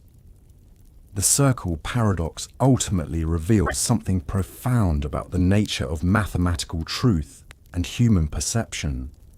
It suggests that even seemingly simple geometric concepts contain hidden complexities that challenge our intuitive understanding. Perhaps the true resolution lies in accepting that different levels of analysis can yield apparently contradictory yet equally valid perspectives on the same mathematical reality, teaching us about the limitations and possibilities of human understanding. The description paradox. The description paradox, centered on the smallest number that cannot be described in under 12 words, presents a fascinating logical contradiction. The paradox emerges from the apparent simplicity of this description itself, which uses fewer than 12 words, yet claims to identify a number that cannot be described so concisely. This creates an immediate contradiction. If this number exists, we've just described it in fewer than 12 words, proving it's not the number we're looking for. The paradox becomes more intriguing when we consider its implications for mathematical description and language. Every time we attempt to identify this number, we create a new, shorter description that invalidates our choice. It's similar to the Berry paradox, which deals with the smallest positive integer not definable in under 60 letters. The very act of defining these numbers seems to make them indefinable according to our original criteria. This paradox touches on fundamental questions about the relationship between numbers and language. Mathematics often requires precise, concise descriptions, but this paradox suggests that there might be limitations to how efficiently we can describe certain mathematical concepts. It raises questions about whether all numbers are truly describable, and what it means for something to be describable in the first place. Modern mathematics and computer science have added new dimensions to this paradox. In computational theory, we encounter similar issues when discussing program complexity and data compression. Some numbers require more information to describe than others, leading to concepts like Kolmogorov complexity, the length of the shortest program that can output a given number. The paradox also relates to broader philosophical questions about language and meaning. It demonstrates how natural language can create logical contradictions when attempting to describe mathematical concepts. This has implications for how we understand the relationship between mathematical truth and linguistic description, suggesting that some mathematical realities might resist simple verbal description. The implications extend into information theory and cognitive science. How do we represent and communicate complex mathematical concepts? Are there fundamental limits to how efficiently we can describe certain mathematical objects? The paradox suggests that our ability to describe mathematical entities might be more constrained than we initially assume, even while highlighting the remarkable power of concise mathematical notation. This paradox ultimately reveals something profound about the nature of description itself and the limitations of language in capturing mathematical concepts. It reminds us that the relationship between mathematics and language is complex and sometimes paradoxical, challenging our assumptions about how we can describe and communicate mathematical ideas. The infinite division paradox. The paradox of infinite division states that you can theoretically divide anything in half infinitely, never reaching zero. This seemingly simple mathematical concept creates a profound puzzle that has challenged philosophers and mathematicians since ancient times. Zeno of Elea first formalized this idea in his dichotomy paradox, showing how infinite division creates situations that seem to defy both logic and physical reality. Consider taking any length and repeatedly dividing it in half. Each division creates two smaller pieces, but never reaches zero. After one division, you have 1/2. After 2, 1/4. After 3, 1/8, and so on. This sequence continues infinitely, 1/16, 1/32, 1/64. The resulting numbers grow increasingly small, but never quite reach zero. Mathematically, we can express this as an infinite series that approaches but never reaches zero, challenging our intuitive understanding of division and limits. The paradox becomes even more intriguing when applied to physical objects and movement. If you want to cross a room, you must first cover half the distance, then half of the remaining distance, and so on infinitely. Logically, it seems you should never reach your destination, as there's always another half distance to cover. Yet we obviously can cross rooms in finite time. creating an apparent contradiction between mathematical infinity and physical reality. Modern physics has added new dimensions to this paradox. Quantum mechanics suggests that matter might not be infinitely divisible after all, introducing a fundamental unit of length called the Planck length. However, this physical limit doesn't resolve the mathematical paradox, which exists in the realm of pure numbers and continuous quantities.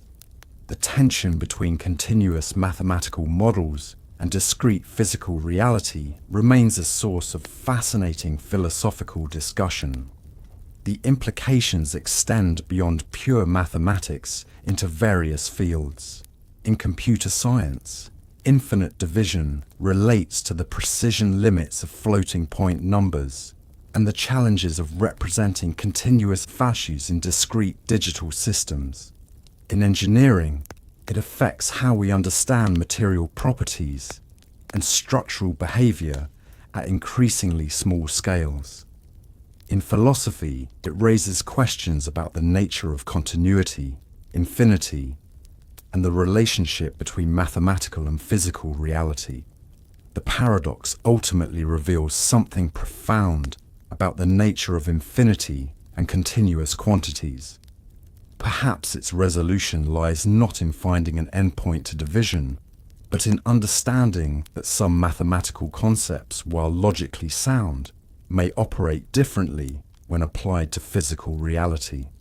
It reminds us that mathematics, while incredibly powerful for describing our world, sometimes leads us to conclusions that challenge our everyday understanding of reality.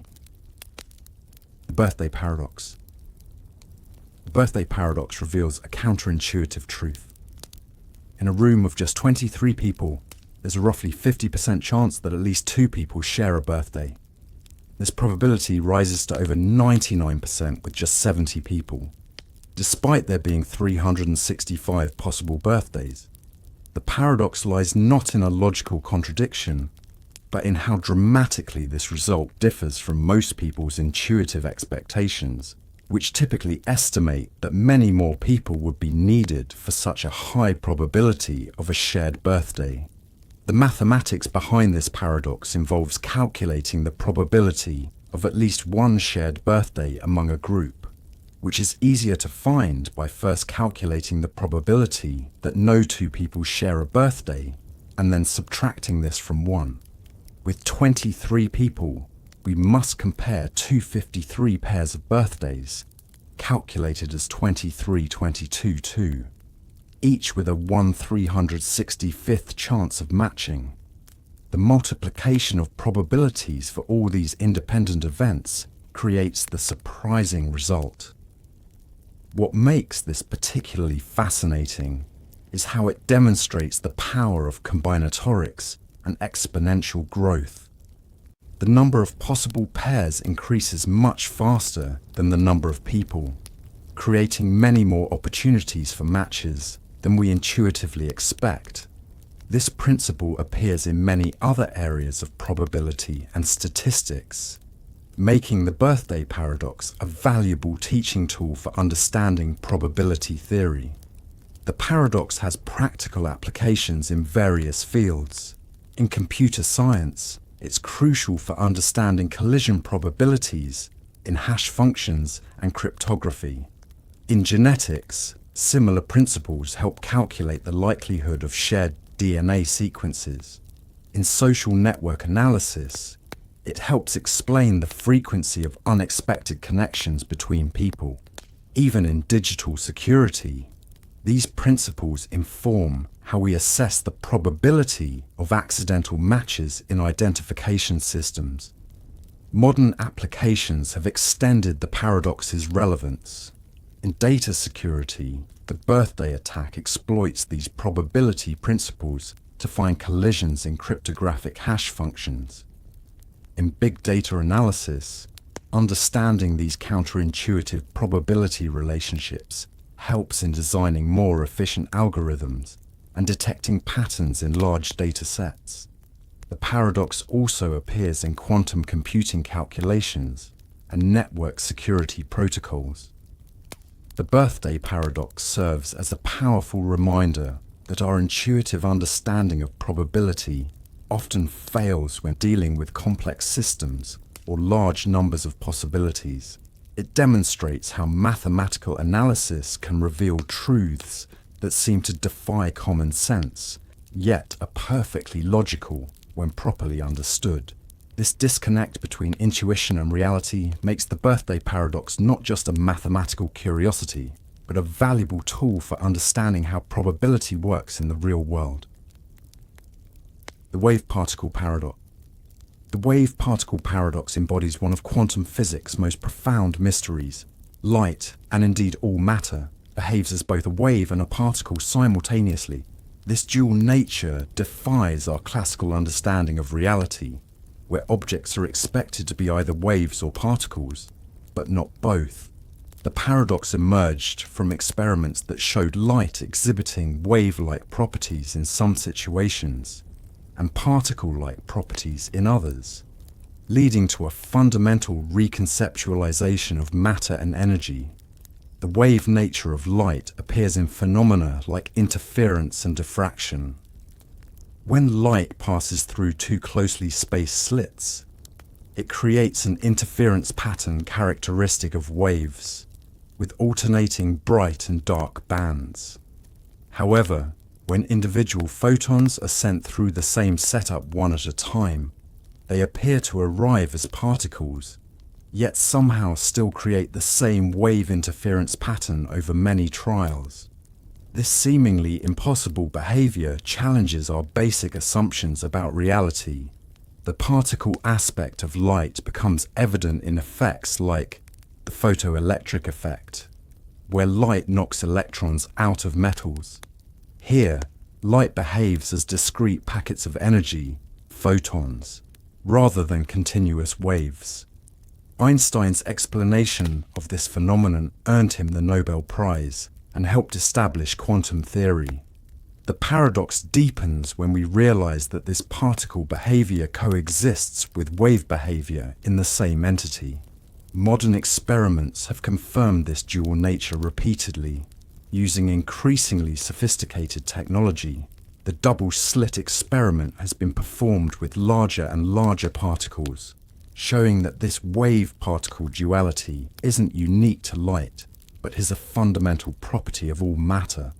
Even large molecules exhibit wave-like behavior under the right conditions, demonstrating the universality of this paradoxical nature. The implications extend far beyond physics into philosophy and our understanding of reality itself. The Copenhagen interpretation of quantum mechanics suggests that particles exist in a superposition of states until observed, at which point they collapse into definite properties.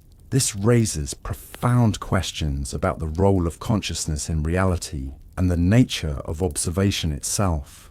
Alternative interpretations like the many worlds hypothesis propose even more mind-bending solutions. The wave-particle paradox continues to influence modern technology and research. Quantum computers exploit this dual nature for computation, while quantum cryptography uses it for secure communication. Understanding this paradox has led to practical applications in electron microscopes, solar cells, and laser technology. Yet, despite its practical utility, the fundamental mystery remains: how can something be both a wave and a particle? The paradox reminds us that reality, at its most fundamental level, defies our classical intuitions. The connection paradox. The connection paradox presents a striking contradiction of modern life. As we become increasingly connected through technology and social media, people report feeling more isolated and lonely than ever before. This paradox emerges from the tension between the quantity of our connections and their quality, revealing how digital abundance might lead to emotional scarcity. The more ways we have to connect, the less meaningfully connected we seem to become. The contradiction manifests in numerous ways. People with hundreds or thousands of social media friends often feel deeply alone. Individuals constantly engaged in digital communication report feeling disconnected from real human contact.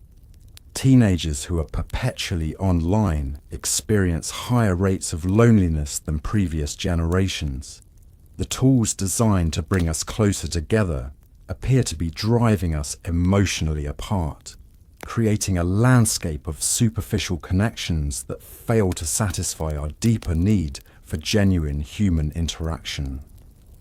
Research in psychology and sociology has documented this phenomenon extensively.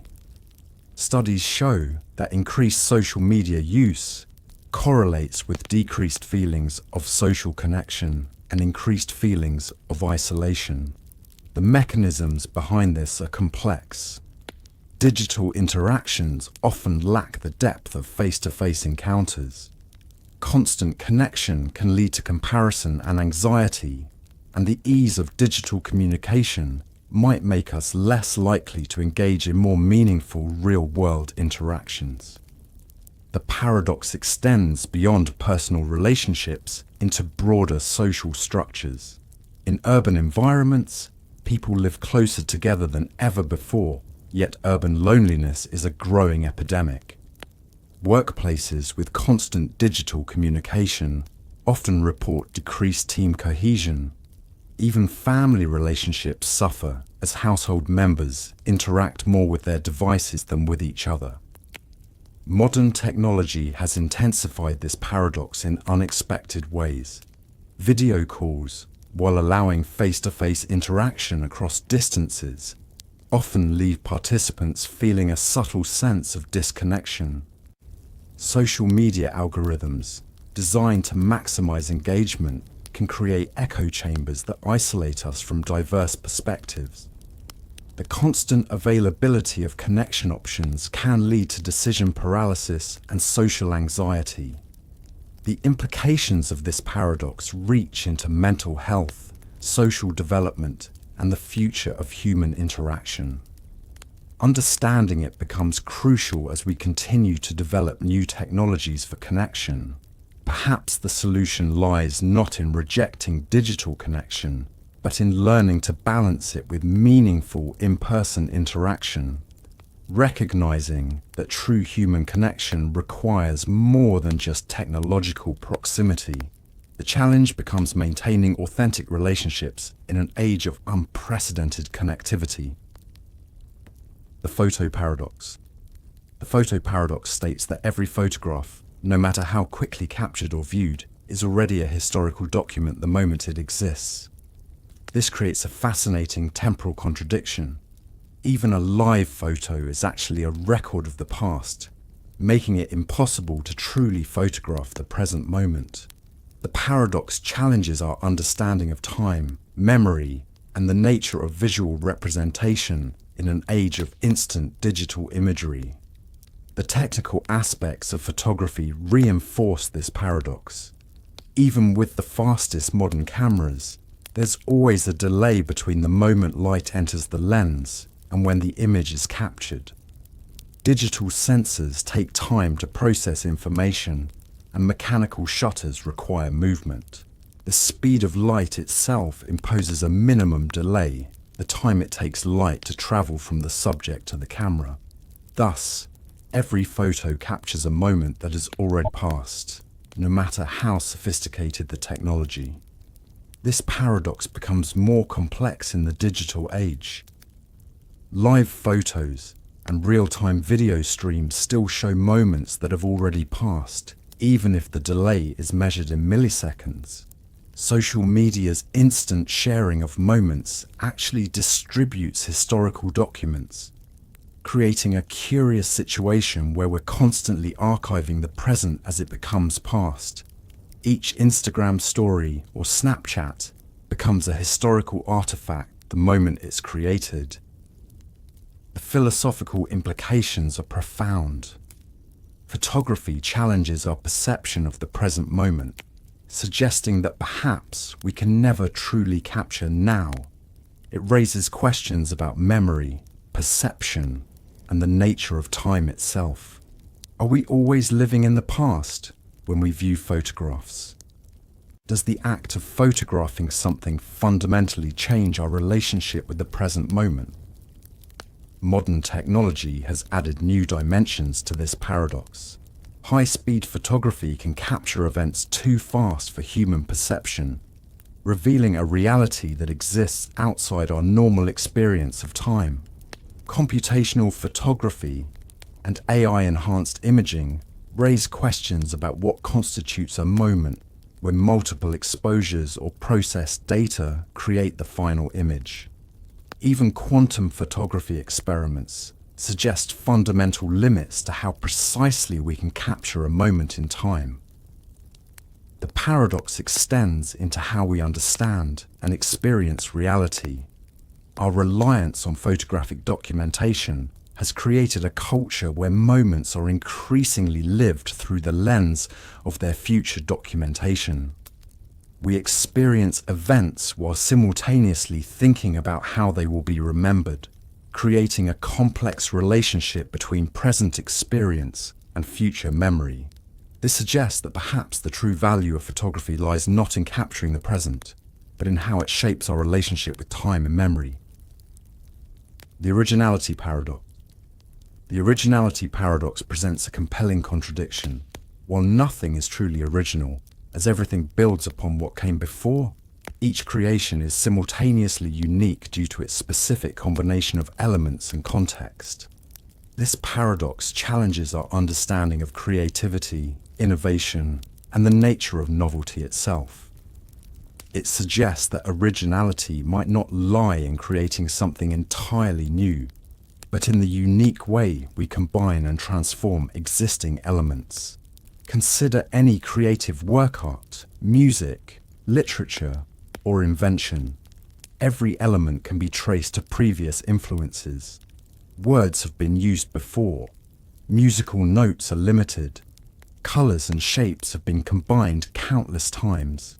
Yet each new combination, influenced by the creator's unique perspective and context, produces something that has never existed in quite the same way.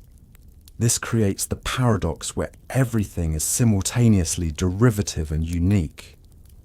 The paradox deepens when we examine creative processes.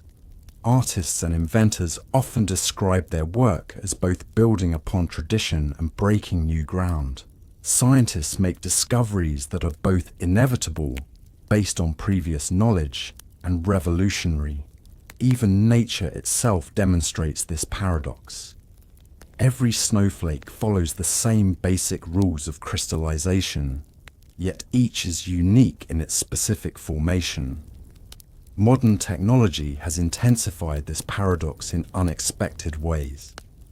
Digital tools make it easier than ever to copy, remix, and transform existing works. Artificial intelligence can generate seemingly original content by analyzing and recombining existing patterns. This raises questions about the nature of creativity itself. If an AI can create new art by processing existing works, what does this mean for human originality? The implications extend into various fields. In patent law, determining true innovation becomes increasingly complex.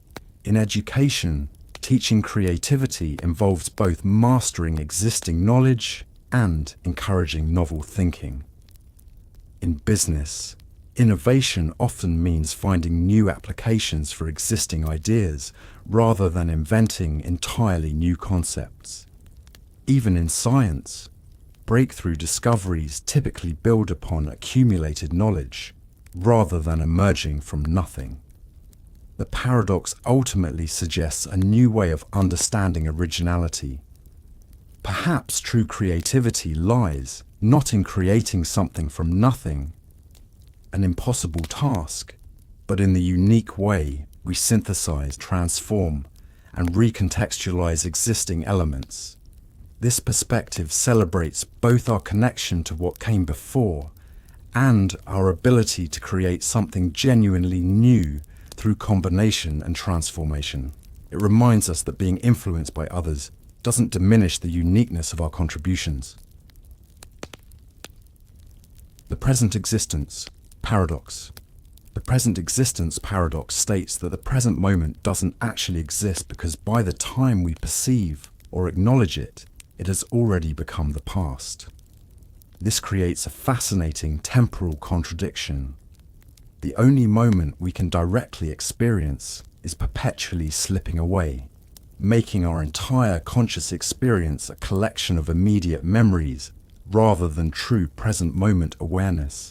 The paradox challenges our fundamental understanding of time and consciousness. The scientific basis for this paradox lies in the nature of perception and neural processing. Our brains require time to process sensory information, approximately 80 milliseconds for visual input, and varying times for other senses. This processing delay means that our conscious experience always lags behind actual events. Even our seemingly immediate awareness of the present moment is actually a reconstruction of what happened a fraction of a second ago. Modern neuroscience has revealed additional complexities. Different sensory inputs take different amounts of time to process, yet our brain creates a coherent experience by synchronizing these inputs. This means our perception of the present is actually a carefully constructed illusion, combining slightly different temporal information into what feels like a unified moment. The present we experience is really a sophisticated mental model rather than direct perception. The implications extend into philosophy and psychology. If we can never truly experience the present moment, what does this mean for consciousness and free will? How can we make decisions in the present if we're always slightly behind reality? The paradox suggests that our experience of time might be fundamentally different from time's actual nature, raising questions about the relationship between subjective experience and objective reality. The paradox becomes even more complex when we consider modern physics. Einstein's theory of relativity shows that the very concept of now is relative to the observer's reference frame. There is no universal present moment that all observers would agree upon. This physical reality adds another layer to the philosophical puzzle of the present's existence, suggesting that now might be more of a psychological construct than a physical reality. The practical implications of this paradox affect how we understand consciousness, decision-making, and temporal experience. It suggests that mindfulness and living in the present might actually involve becoming more aware of our immediate past, rather than truly experiencing the present moment. This understanding could influence approaches to meditation, psychological therapy, and our general relationship with time and consciousness. The watched pot paradox. The paradox: a watched pot never boils, but only watched pots can be observed boiling, presents an intriguing contradiction about observation and perception. This seemingly simple folk wisdom contains a deeper philosophical puzzle about the nature of observation, consciousness, and the relationship between watching and witnessing events. The paradox emerges from the tension between subjective experience and objective reality, creating a logical loop that challenges our understanding of observation itself. The first part of the paradox, a watched pot never boils, reflects the common experience that time seems to pass more slowly when we're actively waiting for something to happen. This psychological phenomenon, known as the watched pot effect, is well documented in studies of time perception. When we focus intently on waiting for an event, our heightened awareness of time's passage makes it feel longer, creating the subjective experience that watched events take longer to occur. However, the second part of the paradox, only watched pots can be observed boiling, points to a fundamental truth about observation and knowledge. We can only confirm that a pot has boiled if we observe it doing so. Without observation, we might know that the pot boiled through indirect evidence, but we cannot have witnessed the exact moment of boiling. This creates a paradoxical situation where our very act of observation seems to both prevent and enable our awareness of the event. Modern science has added new dimensions to this paradox. Quantum mechanics introduces the observer effect, where the act of measurement can influence the system being measured. While this is different from the classical watched pot scenario, it demonstrates how observation itself can be an active participant in physical processes. Additionally, cognitive science reveals how attention and expectation can significantly alter our perception of time events. The paradox extends into philosophical questions about consciousness and reality. It touches on issues of subjective versus objective time, the nature of observation and measurement, and the relationship between expectation and experience. In psychology, it relates to concepts like mindfulness and present moment awareness, suggesting complex relationships between attention, perception, and the experience of time. The implications reach into various fields, from scientific methodology to everyday life. In research, it raises questions about observer bias and the role of measurement in scientific investigation. In technology, it influences how we design monitoring systems and automated observation tools. In daily life, it affects how we understand and manage our experience of waiting and observation.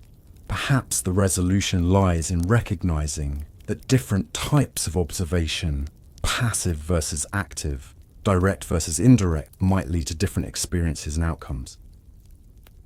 The success-failure paradox.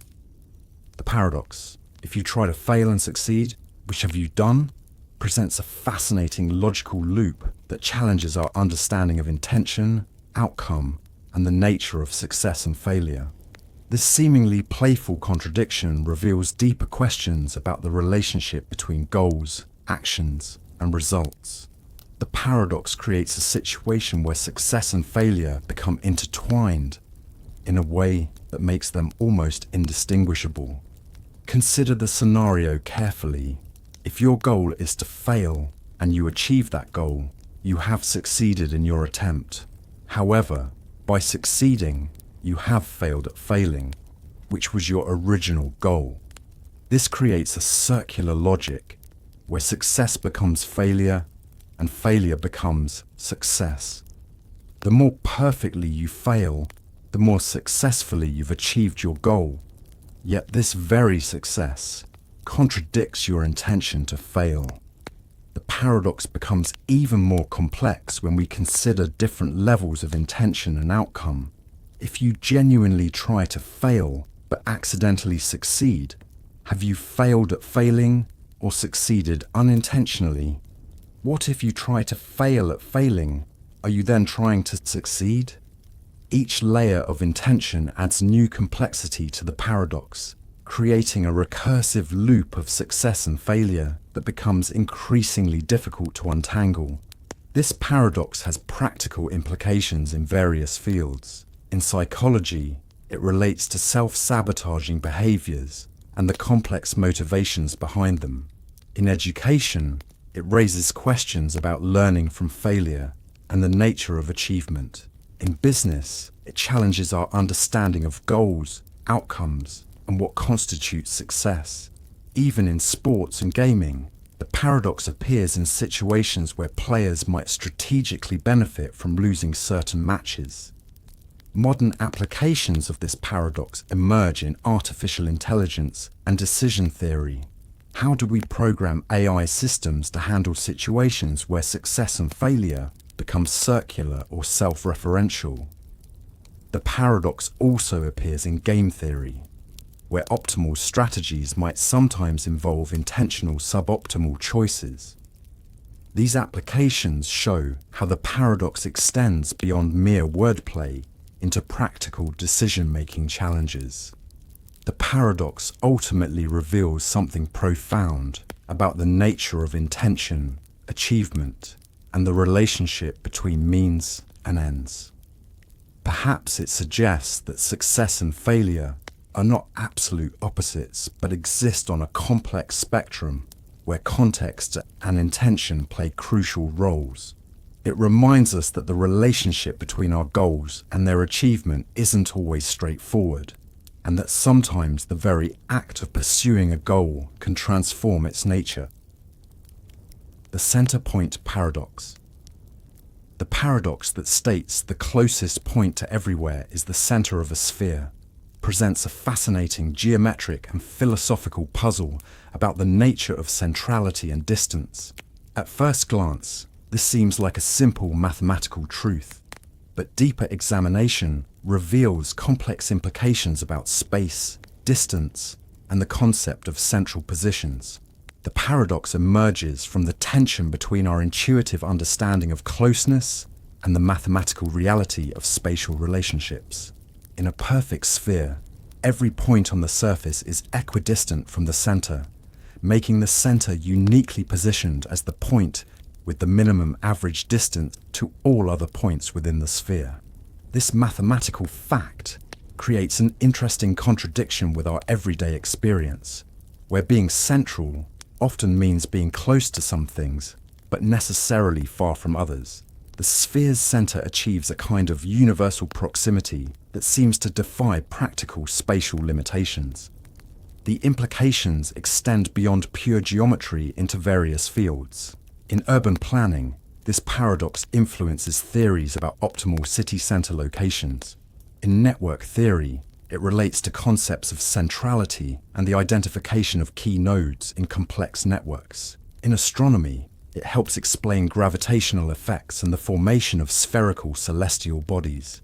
Even in social networks, the concept of central positions takes on similar mathematical properties.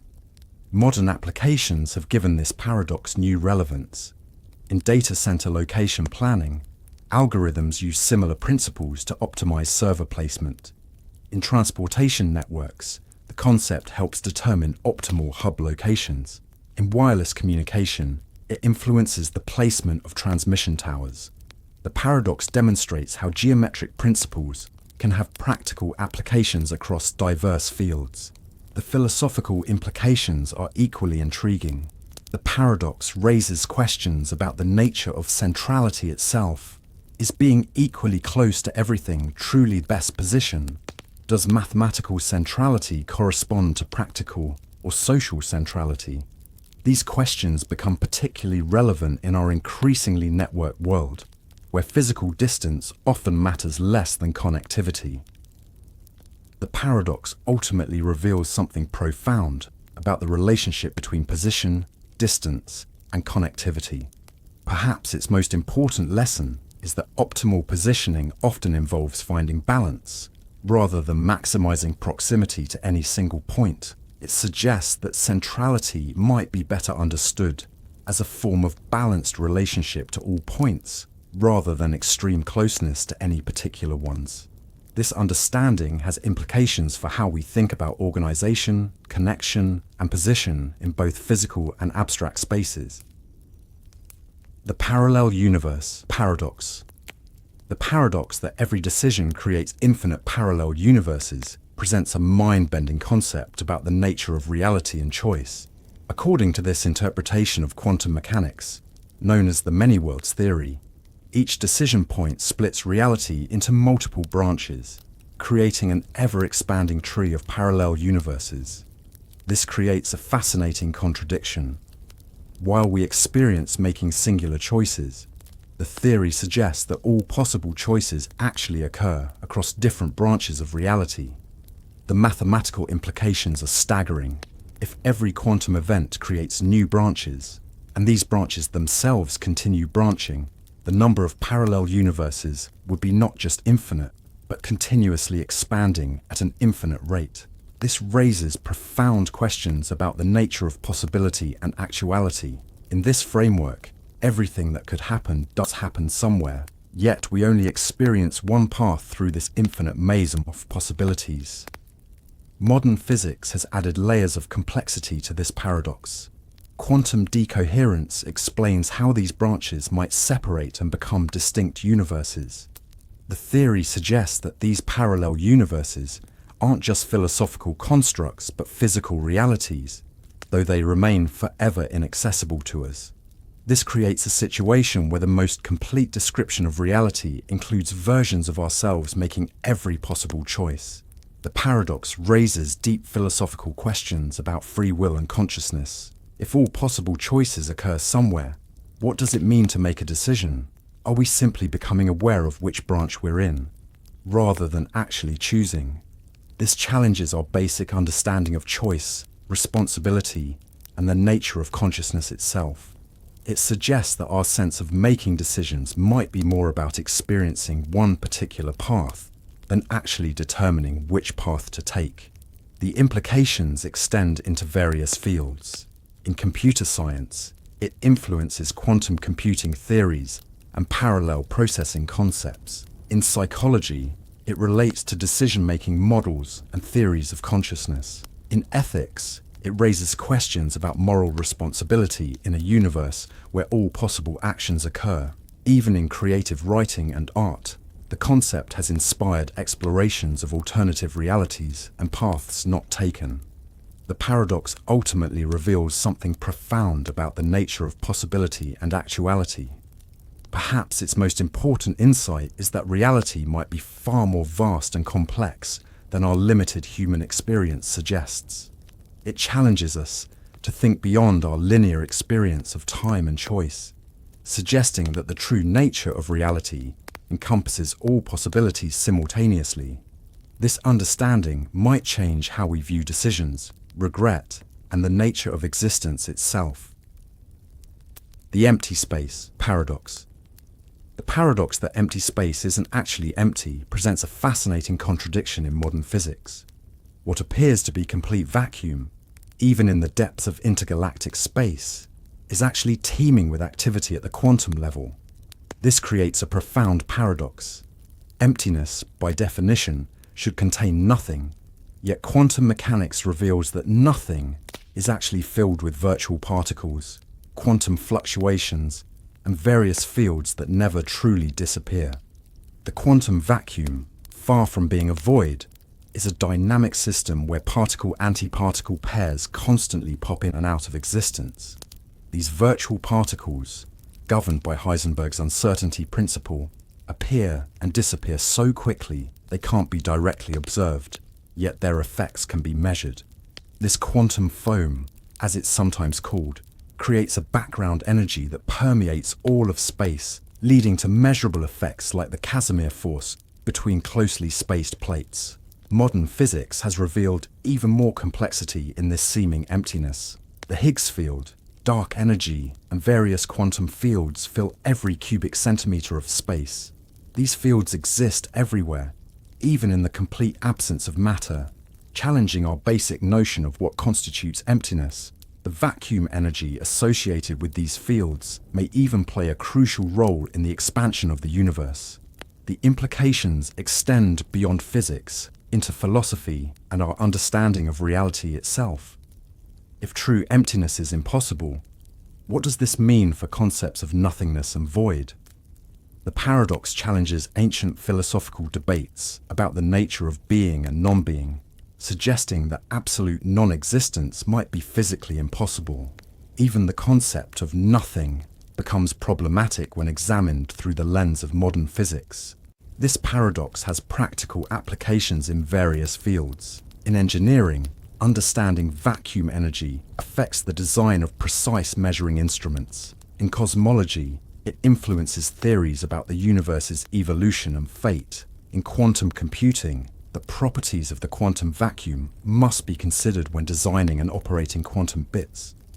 Even in material science, the effects of virtual particles can influence the behavior of materials at the nanoscale. Just so. The empty space. Paradox ultimately reveals something profound about the nature of reality. Perhaps true emptiness is merely a human concept that doesn't exist in physical reality.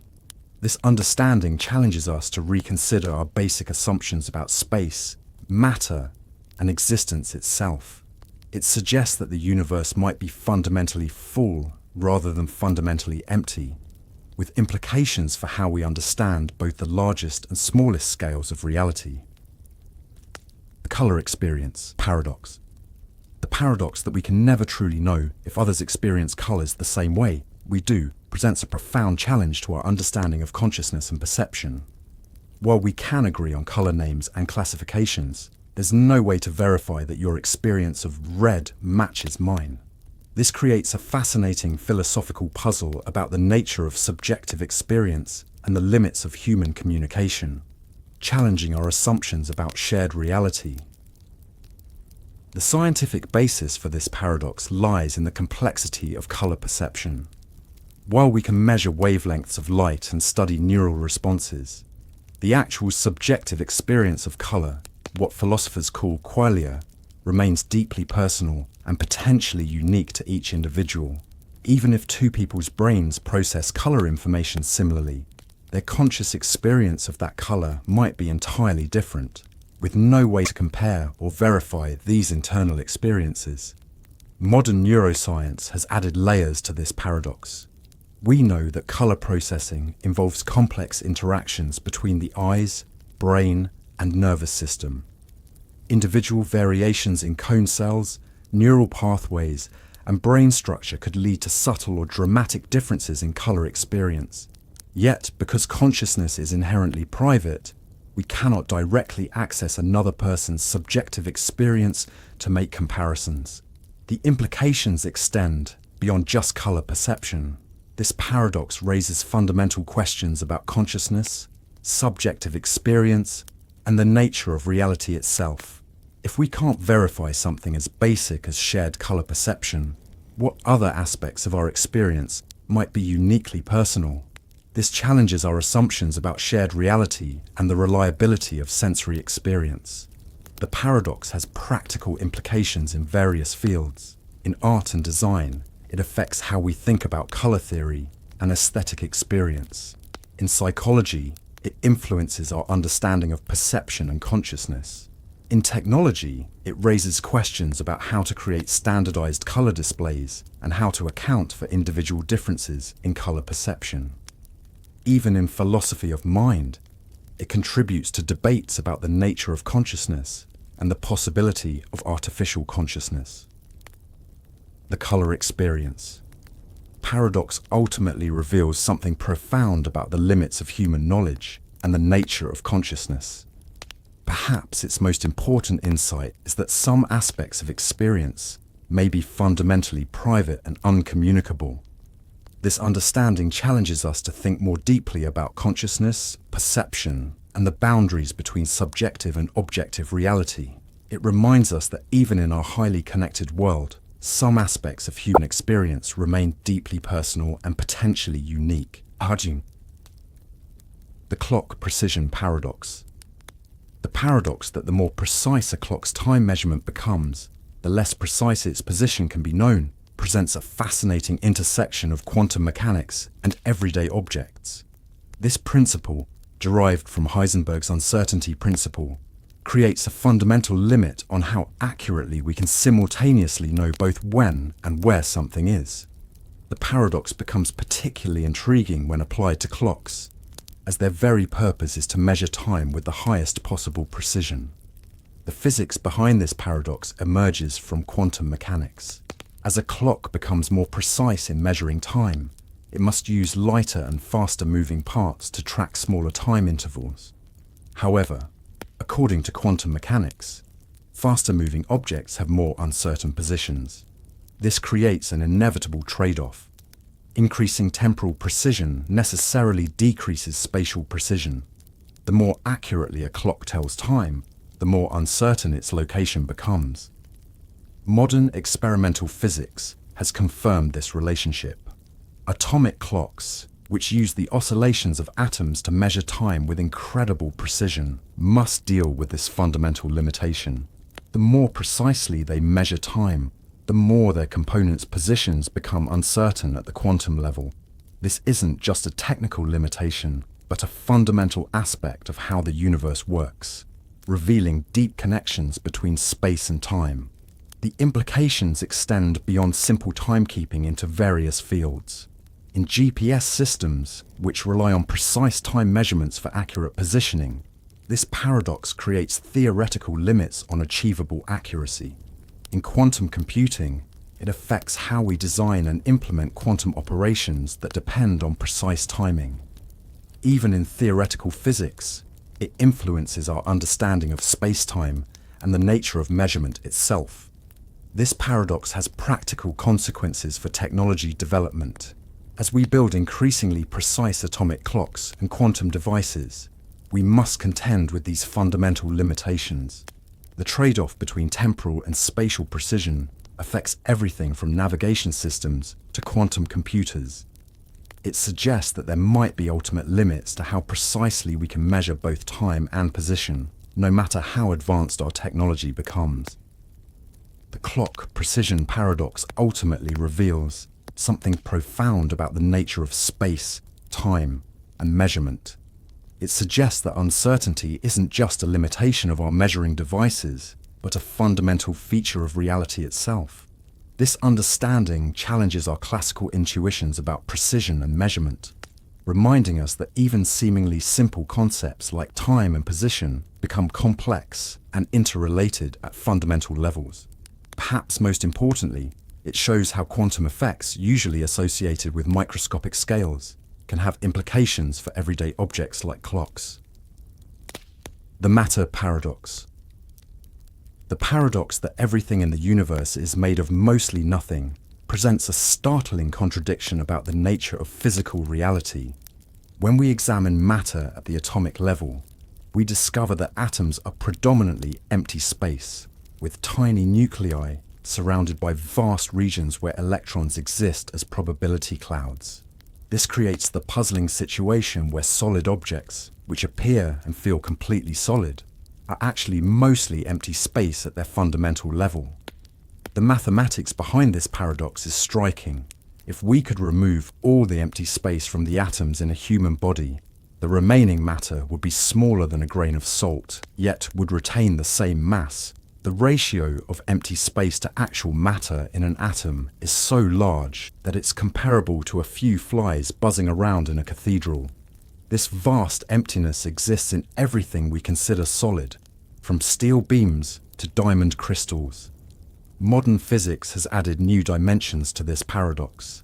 Quantum mechanics shows that even the solid parts of atoms, the protons, neutrons, and electrons, are themselves made up of smaller particles and forces, which in turn can be described as excitations in quantum fields. This suggests that what we consider matter might ultimately be manifestations of energy and field interactions rather than truly solid substance.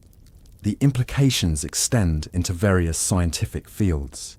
In materials science, understanding the mostly empty nature of matter helps explain properties like compression, elasticity, and penetration by radiation.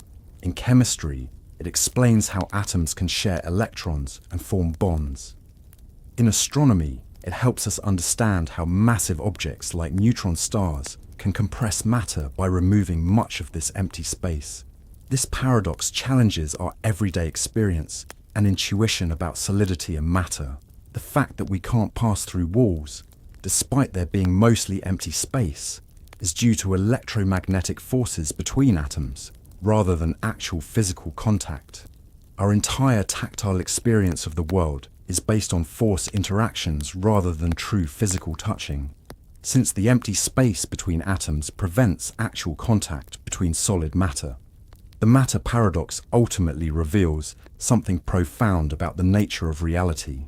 Perhaps what we consider solid is more about interaction and relationship than about substance.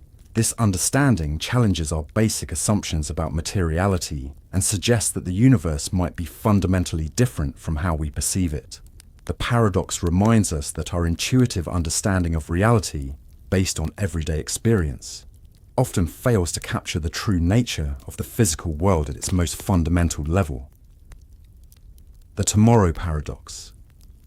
The paradox that you can never arrive at tomorrow, because it's always today, presents a fascinating puzzle about the nature of time and human experience.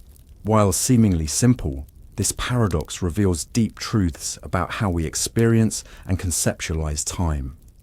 No matter how long we wait or how far we travel, we always exist in the present moment, with tomorrow perpetually one day ahead, creating an endless chase after a future that continuously transforms into the present. The philosophical implications are profound. The paradox challenges our linear conception of time as a sequence of discrete days. While we can plan for tomorrow and remember yesterday, our actual experience is eternally anchored in today. This creates a curious situation where tomorrow exists as a concept, but never as an experienced reality. The future is always approaching but never arriving, as each moment of arrival transforms it into the present. Modern physics adds complexity to this paradox. Einstein's theory of relativity shows that time is not absolute, but relative to the observer's reference frame. The very concept of today and tomorrow becomes fluid when we consider different perspectives in space-time. At relativistic speeds or near massive objects, time dilation effects can stretch or compress the experience of time. Yet the fundamental truth remains: we always experience the present moment. The paradox has practical implications for human psychology and behavior. Our ability to plan for the future while being trapped in an eternal present creates interesting cognitive tensions. It affects how we make decisions, save resources, and prepare for future events. This temporal paradox influences everything from personal financial planning to environmental conservation, where we must act in the present to affect a future we can never directly experience. The implications extend into various fields. In psychology, it relates to concepts of temporal perception and future-oriented thinking. In economics, it influences theories about time preference and decision-making. In environmental science, it affects how we approach long-term challenges like climate change, where we must act now for a tomorrow we won't experience as tomorrow. The tomorrow paradox ultimately reveals something profound about human consciousness and our relationship with time. Perhaps its most important insight is that while we can conceptualize and plan for the future, our actual experience is always rooted in the present moment. This understanding has implications for how we live, plan, and make decisions, suggesting that balancing future preparation with present experience is a fundamental challenge of human existence. The number sum paradox. The paradox that the sum of all positive integers equals 1/12 presents one of mathematics' most counterintuitive results. This shocking conclusion, while seemingly impossible, emerges from complex mathematical analysis and has practical applications in string theory and quantum physics. The paradox challenges our basic understanding of addition, infinity, and the nature of mathematical truth itself, creating a fascinating contradiction between intuitive arithmetic and advanced mathematical reasoning. The mathematical journey to this result involves sophisticated techniques of analytic continuation and zeta function regularization. While the series 1, 2, 3, 4 clearly appears to grow without bound, certain mathematical manipulations suggest that assigning it the value 1/12 leads to consistent and useful results in physics and other applications. This isn't a typical convergent sum, but rather a value assigned through extended mathematical techniques that preserve important mathematical relationships and provide meaningful results in physical theories. Modern physics has given this paradox practical significance. In string theory, this seemingly impossible sum helps calculate physical properties of vibrating strings in multiple dimensions. The 1/12 result appears in calculations of the Casimir effect, where quantum fluctuations create measurable forces between conducting plates. These applications suggest that this counterintuitive result isn't merely a mathematical curiosity, but reflects something fundamental about physical reality and the deep connection between mathematics and physics.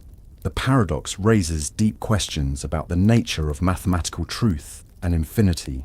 How can we reconcile this result with our intuitive understanding of addition?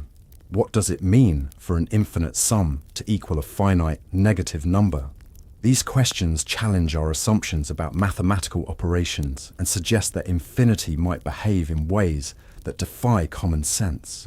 The paradox demonstrates how mathematical truth can transcend our everyday understanding of numbers and operations. The implications extend beyond pure mathematics into philosophy and epistemology. The paradox demonstrates how mathematical truth can transcend intuitive understanding, raising questions about the relationship between mathematical and physical reality. It suggests that our everyday understanding of concepts like addition and summation might be too limited when dealing with infinite quantities. This challenges us to expand our thinking beyond conventional arithmetic. The number-sum paradox ultimately reveals something profound about the nature of mathematics and its relationship to physical reality. Perhaps its most important lesson is that mathematical truth isn't always aligned with intuitive understanding. This paradox reminds us that mathematics, while grounded in logical reasoning, can lead to conclusions that seem to defy logic itself. It challenges us to expand our conception of what's possible in mathematics and physics, suggesting that reality might be far more complex and counterintuitive than our everyday experience suggests. The certainty paradox.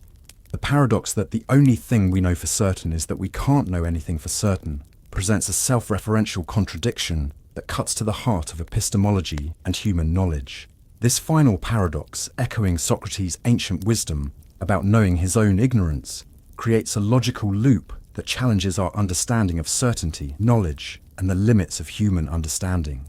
The statement itself seems to undermine its own claim to certainty. The contradiction becomes clear when we analyze the statement's logic. If we can't know anything for certain, then we can't be certain about our uncertainty either. Yet the statement claims certainty about this very uncertainty, creating a paradox. This isn't merely wordplay, it reflects a fundamental challenge in epistemology. How can we establish any reliable knowledge if we must always doubt our ability to know things with certainty? Modern science has added new dimensions to this paradox.